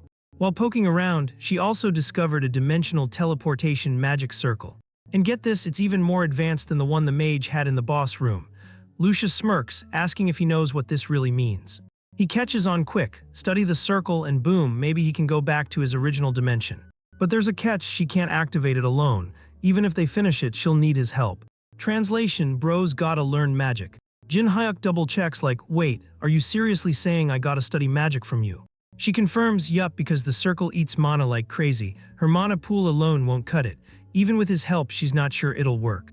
Our boy starts brainstorming how to pump ridiculous amounts of mana into the circle. Then he remembers, duh, his bat literally stores mana. He tells her to give it a shot, she hesitates. But when he shows the bat leaking mana like an overcharged battery, she changes her mind. He explains the dwarf upgraded it, and even though he has no clue how much juice is inside, it might still power up the circle. But the second Lucia touches the bat, zap shockwave blasts her. Even Jin Hyuk's confused for a second. Until he remembers the dwarf slapped a binding effect on it, meaning only he can use it. Which basically nerfs their whole plan. So yeah, only option left, she has to teach him magic herself. She officially declares him her student. First lesson at his apartment of all places. And while she's teaching, she's also demolishing his snack stash and assigning homework. Turns out magic class is hell, he's forced to memorize mountains of theory. On top of that, he's gotta learn mana flow control. And then actually apply all that brain melt to the circle. After days of suffering, he finally cracks the basics. He starts feeling proud like, okay, I got this. But Lucia immediately crushes his ego. Relax, that was just the intro, real lessons start now. She drags him deeper into the study grind, showing him her notes on the boss room magic circle. According to her, the reason it failed was because the mage tried to hog all the mana himself. And the activation cost was massive. Sure, the teleportation worked. But the dungeon ended up spawning in Jin Hyuk's room. Oops. Jin Hyuk's like, if it failed, why are we even talking about it? She explains they can compare it to the Dragon Temple circle, figure out the flaws, and build a better one. That's how they'll craft a working circle from that day forward. The two of them grind research non-stop. Jin Hyuk keeps leveling up his magic skills. Until one day, he's good enough to actually funnel mana into the circle. He maxes out the bat with stored mana, then dumps it all into the circle. Lucia assists, saying she'll signal when it's enough. As they channel mana together, the circle lights up glowing bright. That's the sign it's reacting. All Jin Hyuk has to do is keep pouring mana until it stabilizes, but then chaos. His bat starts leaking aura out of nowhere. He tries to stop it but no dice. Even Lucia's panicking, why the hell are you injecting aura into it? He yells back that he doesn't even know himself. They scramble to keep the circle alive. But suddenly the ground shakes, and the floor beneath the circle collapses. Luckily, they back off in time and don't fall with it. Bad news though, their only ticket home just disintegrated. Lucia loses it, screaming at him for wrecking everything. Meanwhile, that sketchy portal in his fridge starts glowing brighter. Later, back at his place, Lucia's chewing on snacks again while sulking. Jin Hyuk apologizes, swearing he didn't know the bat would inject aura. She's still mad, yelling that he doesn't even know the difference between mana and aura. Man gets verbally bodied, but explains he uses the bat for combat all the time, so maybe he accidentally converted it. By now she's cooled off, admits it's partly her fault too for not double-checking. Still, reality hits, their chance to return is gone. The weight of that loss crushes him, but he promises he'll find another way and asks what she needs. She screams, "Bring me the sweetest, tastiest stuff you've got." Our boy sprints to the fridge, offers cake. But the second he opens it, a blast of freezing air pours out. Way too cold for a fridge. He calls Lucia over, and together they see a whole new world through the fridge door. Lucia smiles, realizing the circle didn't actually fail. The snowy landscape outside is proof of it. From the mana signature, she recognizes it as her old dimension. She doesn't know why the portal's in a fridge, but suggests they explore it anyway. Jin Hyuk agrees, but says he needs to tie up some stuff first. He calls Lee Jun-chul, co-founder of the guild, and asks him to come over. He also invites Hyena once they arrive. He explains he's leaving temporarily to train. After fighting Cheyenne, he knows he's still not good enough. Lee Jun-chul asks if he has a plan to get stronger. He admits he's not sure, but maybe. Hyena hands him a guild report, warning that the guild is fine for now, but too much time away could cause issues. Before Jin Hyuk replies, Lee Jun-chul stands tall, assuring him it's fine. He'll cover everything, no stress. Their guild influence is strong enough to handle it, so Jin Hyuk should focus on coming back stronger. Later, Lee Jun-chul calls another guild member, letting him know he'll be taking on more duties while the guildmaster's away. The member's nervous, asking if this is really okay. But Lee Jun-chul reassures him. Once the guildmaster returns stronger, their influence will skyrocket and they'll become the one guild in the country. Meanwhile, Lucia's already waiting for Jin Hyuk to get changed. My guy shows up in a chunky winter coat, apologizing like, "Yeah, turns out I had way more junk to pack than I thought." Then, plot twist, he whips out a shiny bow and a couple arrows just for her. And drops the bomb that this little gift came straight from the dwarf's shopping list. She stares at it deadpan like, bro, a couple arrows isn't exactly life-changing. But hold up, her face suddenly changes because she clocks the arrowheads. These things are absolute top-shelf quality. Jinhyuk cracks up, admitting he legit thought they were just regular arrows, the way the old guy tossed them at him. He shrugs and goes, "Man, that geezer really does have your back." Lucia, yeah, she's still in denial mode, pretending she's not impressed. But she does mutter that maybe, just maybe, she owes him one later. Anyway, enough chit-chat, the duo finally decides to get moving. And the second they step through, Jinhyuk feels it, different vibes, different dimension. They wander around wondering where to start, until bam, mysterious dungeon spotted. Our boy lights up like it's Christmas morning, saying there's definitely something juicy hiding inside. Lucia nods, so dungeon raid it is. But the moment they cross the threshold, Lucia stiffens, monsters incoming and they're fast. She pulls him back, whispering to get ready, cause it's about to go full chaos. Sure enough, Yetis crash the party, leaping straight at them. Hairy snow gorillas coming in hot. Lucia side-eyes him like, "You good handling this?" And our boy just grins, "No cap, I got this." He whips out his bat and flexes, saying he could clap them with his eyes closed. She laughs, roasting him for talking big. Then the two of them get to work, Jinhyuk charging in like a tank, Lucia sniping from the back. Clean teamwork, easy clears. As the fight drags on, she starts realizing, oh damn, these arrows are cracked. Jinhyuk feels the hype too, and decides to finish with a one-shot highlight reel. Meanwhile, cutscene, Dragon God gets a notification that his apostle just crossed dimensions. Dude's chilling in a chair, casually saying he'll meet the apostle soon. Dragon next to him is confused, like, "Bro, why'd you even make a human your apostle instead of a dragon kin?" Dragon God just smirks, says it's destiny. Because this man born to ruin the world, yeah, light work. Back in the cave, Jinhyuk and the Yetis are still throwing hands. Our guy launches himself sky high, ready to end this quick. No hesitation. He slams the bat down like a thunderbolt. Skull cracks, one-shot kill. He's huffing hard but checks the loot name in his inventory. Yeti, which stuns him, never seen this mob before. Lucia runs up and the second she hears Yeti, her eyes go wide. She explains these dudes live in packs. If he just iced one, the squad's about to come for revenge. Jinhyuk's confused like, why we running though? She's dead serious, a Yeti pack is relentless, overwhelming, no mercy, before he can clap back. Blizzard storm howls echoing in the dark, he's like, you didn't think to mention this sooner. She admits she literally just remembered, nice timing. No arguing now, she's screaming to run. They bolt, ice cracking under them, but our boy looks back at the swarm and wonders if running's even worth it. Cause honestly, the Yetis don't look that cracked. Lucia counters, nope, the real problem's the cave itself. Too fragile, fight here and the whole thing collapses. Suddenly, Jinhyuk slams the brakes. Lucia panics, why the hell are you stopping? He coolly says he's got a little toy that might help. Pulls out a flash grenade ready to stun-lock the whole pack. But just as he's about to yeet it, the Yetis stop chasing and retreat. Both of them freeze, confused. The snow apes that were foaming seconds ago now look terrified. Lucia stares deeper into the cave, guessing they sense something worse. Something so dangerous their instincts scream abort mission. Jinhuk's floored. Like, what kind of nightmare scares an entire Yeti squad? She confirms she feels it too, this crazy dark mana, twisted and unsettling. Only way to know more, go deeper. So they push forward, tunnel opening to a hidden area. In the mist, a snow-covered temple stands tall. Bingo, this is the mana source. Jinhuk wants a closer look. Lucia, though, still tense as hell. She warns the aura is unnatural, way too creepy. And for someone who's never felt fear in battle. She admits something inside is watching them, yikes. Cutscene again, the dragon god whispers he's finally found what he was looking for. The last messenger's here and now it's a waiting game. Meanwhile, our duo moves toward the temple. It's freezing atmosphere tense, classic you're about to die vibes. Then they spot a lone man just standing in the mist. Jinhuk instantly feels the bad vibes while Lucia confirms, yeah, dark energy all over him. He wonders if dude's even human, suggesting they talk. Lucia hard passes, saying she's never felt mana this cursed. Right then the guy speaks rough voice saying he didn't expect visitors, asks if they were sent by him. Jinhuk keeps it cool, says they came cause of the ominous mana and asks who he is. Suddenly dude flips, screams intruders can't be allowed to leave. Atmosphere instantly heavy. Lucia snaps, telling Jinhuk to get back. Then it clicks, she realizes who this man really is, a dragon. The ground shakes. And boom, man transforms into a massive red dragon on the spot. He declares they've trespassed in a sacred place and the price must be paid. Lucia steadies herself, flexing that she's fought dragons before. Jinhuk absolutely shook, but he grips his bat anyway, then.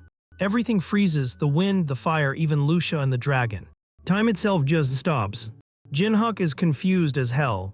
Even Lucia's frozen stiff. Then a deep voice cuts in, announcing that time's been stopped. Out of nowhere, a figure in a black cloak appears, floating like he's tearing through space. Jinhuk shouts, asking who the hell he is. The man casually introduces himself as Ordo, creator of the dragon Tiamat. Oh, in small detail, he's also the god of this world. Jinhuk is shook but unsure if he should even believe it. Ordo doesn't care, saying truth is truth whether you believe it or not. He explains he's been watching humans forever. At first, he actually liked how they lived.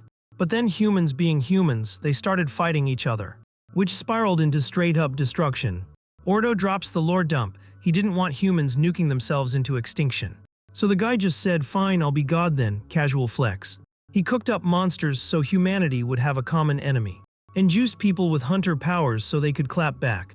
At first it worked, everyone played nice. But humans being humans, they turned those powers on each other again. Peak humanity moment.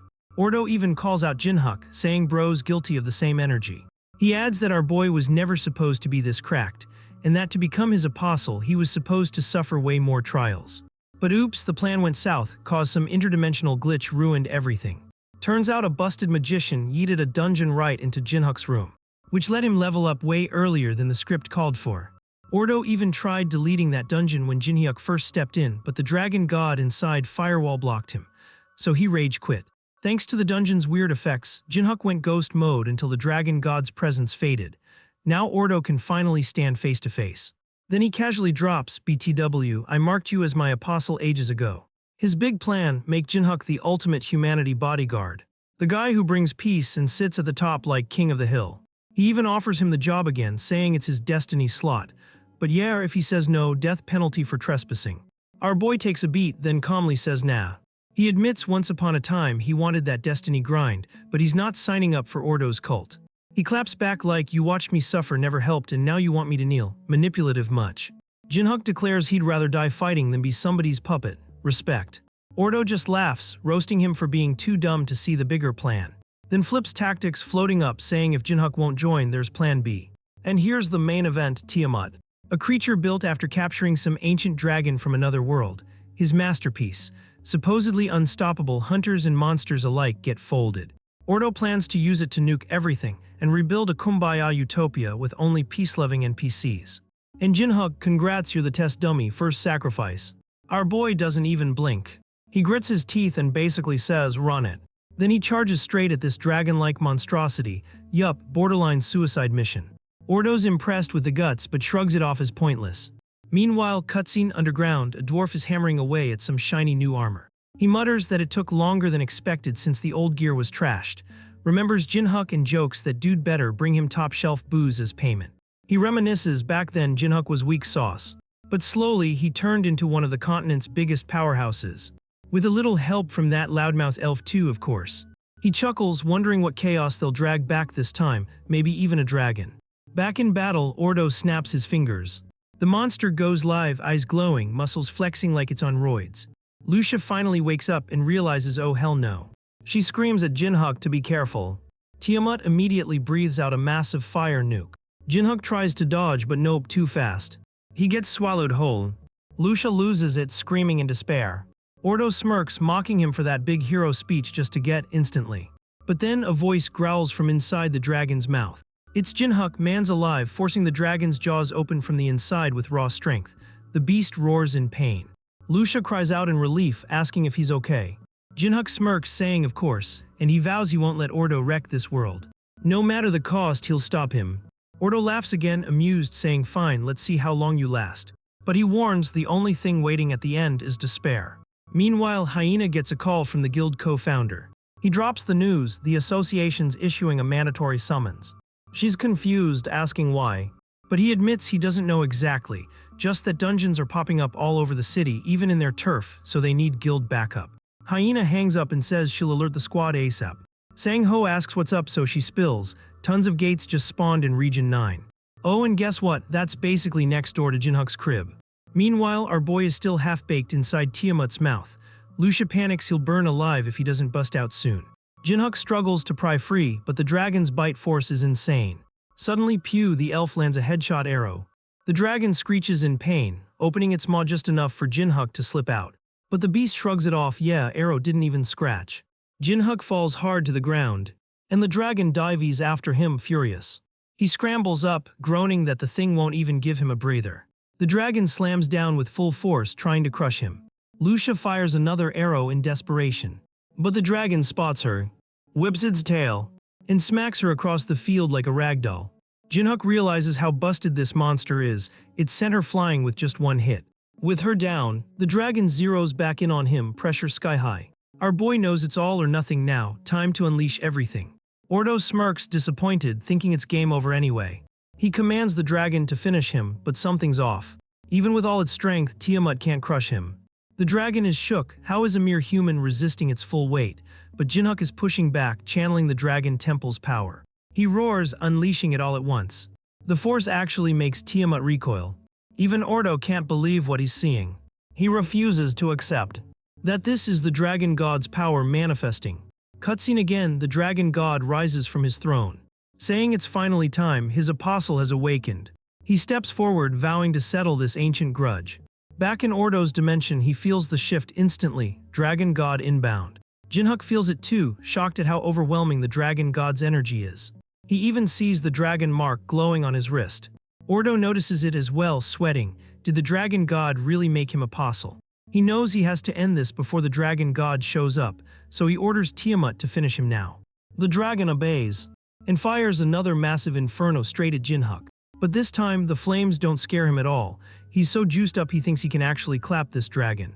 Then suddenly, a voice cuts through, telling him to stop. For a second, it feels like time itself freezes again. Jinhuk glares, thinking Ordo's pulling another trick, and yells if he's got more nonsense to spew. Even Ordo looks confused here, like, bro, I didn't press pause, that wasn't me. Then boom, our guy hears another voice, the actual dragon god, asking why it's so damn hard to track him down. Jinhyuk's eyes go wide. Yep, the OG dragon god has officially entered the chat. Ordo's jaw on the floor. He did not expect him to show up this quick. Our boy looks up, sees the elder flexing in the sky, and is like, what are you doing here, sir? The dragon god turns on Ordo and goes full dad mode. How dare you kidnap a dragon that was basically my kid? Turns out that pet project monster Tiamat, yeah, it used to be his dragon before Ordo snatched it. He demands to know why Ordo would do something so blatantly wrong. And of course, Ordo starts spewing excuses like every cheap villain. I had to do it for my world, you get it, you're a god too. The dragon god is not buying a single word. Nah bro, you didn't need to steal my kid and turn him into a kaiju just to wreck a world. That was pure selfishness. And right now, you're literally trying to kill my apostle just because you're salty. That hits a nerve. Ordo flips, screaming about how he only did this for peace, how sacrifice is necessary. Bro is basically pulling a Thanos speech, talking about balance and sacrifice like he's the hero here. The dragon god turns to Jinhyuk like, "You buying any of this nonsense?" Our boy doesn't hesitate. He launches at Ordo mid-monologue, shouting that it's all BS. Ordo sneers, "Do you even know what you're doing? You're interrupting literal gods talking." He tries to flex with a snap to stop time. And nothing happens. Man's face freezes. He's like, why isn't this working? And the dragon god drops the bomb. Jinhyuk's his proxy now. Which means he's rocking dragon-level power, basically god tier. Translation, Ordo's about to get bodied by the human he clowned on. And with zero hesitation, our boy swings his bat like it's MLB Finals. Ordo barely blocks. But the sheer force has him getting folded fast. Jinhyuk screams, "We don't need a fake god trying to destroy our world," and slams him down. Ordo crashes with a massive explosion, smoke swallowing everything. When it clears, our boy finds himself in space, another plane entirely. Ordo's standing there like, "Chill, don't panic. I just tweaked the dimensions, I need to talk." Our boy's like, "What are you even trying to pull now?" In shocker, Ordo admits he lost, says getting smacked around flipped his whole perspective. He confesses being a god doesn't mean knowing it all. So instead of his psycho plan, he's backing off and putting Jinhyuk in charge. Yep, man literally hands over world manager privileges. As he starts fading away, he tells Jinhyuk to prove him wrong. Our boy is like, that sounds like way too much responsibility, but Ordo's already dipped. And just like that, new world manager unlocked. Back in the normal dimension, the dragon god checks in, asking if their little chat went well. He explains Ordo surrendered, trusted humans again, and even returned his dragon before bouncing. Then he lays it on Jinhyuk. "It's your job now to bring peace to this world." He even cheers him on, saying he should be the kind of manager even gods would respect. Our boy just stands there like, "Wait, did I really just become the manager of the world?" Before he can process it, Lucia's voice cuts through, calling for him. He rushes over, asking if she's okay. She says she almost died, but the dragon god patched her up. Since the fight's over, he's like, "Let's go home." But Lucia shakes her head. This is her real world, she can't leave. That stings. He asks if that means they won't see each other again. They share their goodbyes and part ways. Looking down at Earth, our boy remembers the day a random dungeon spawned in his bedroom. From bottom-tier hunter to literal world manager, he still doesn't get why Ordo chose him.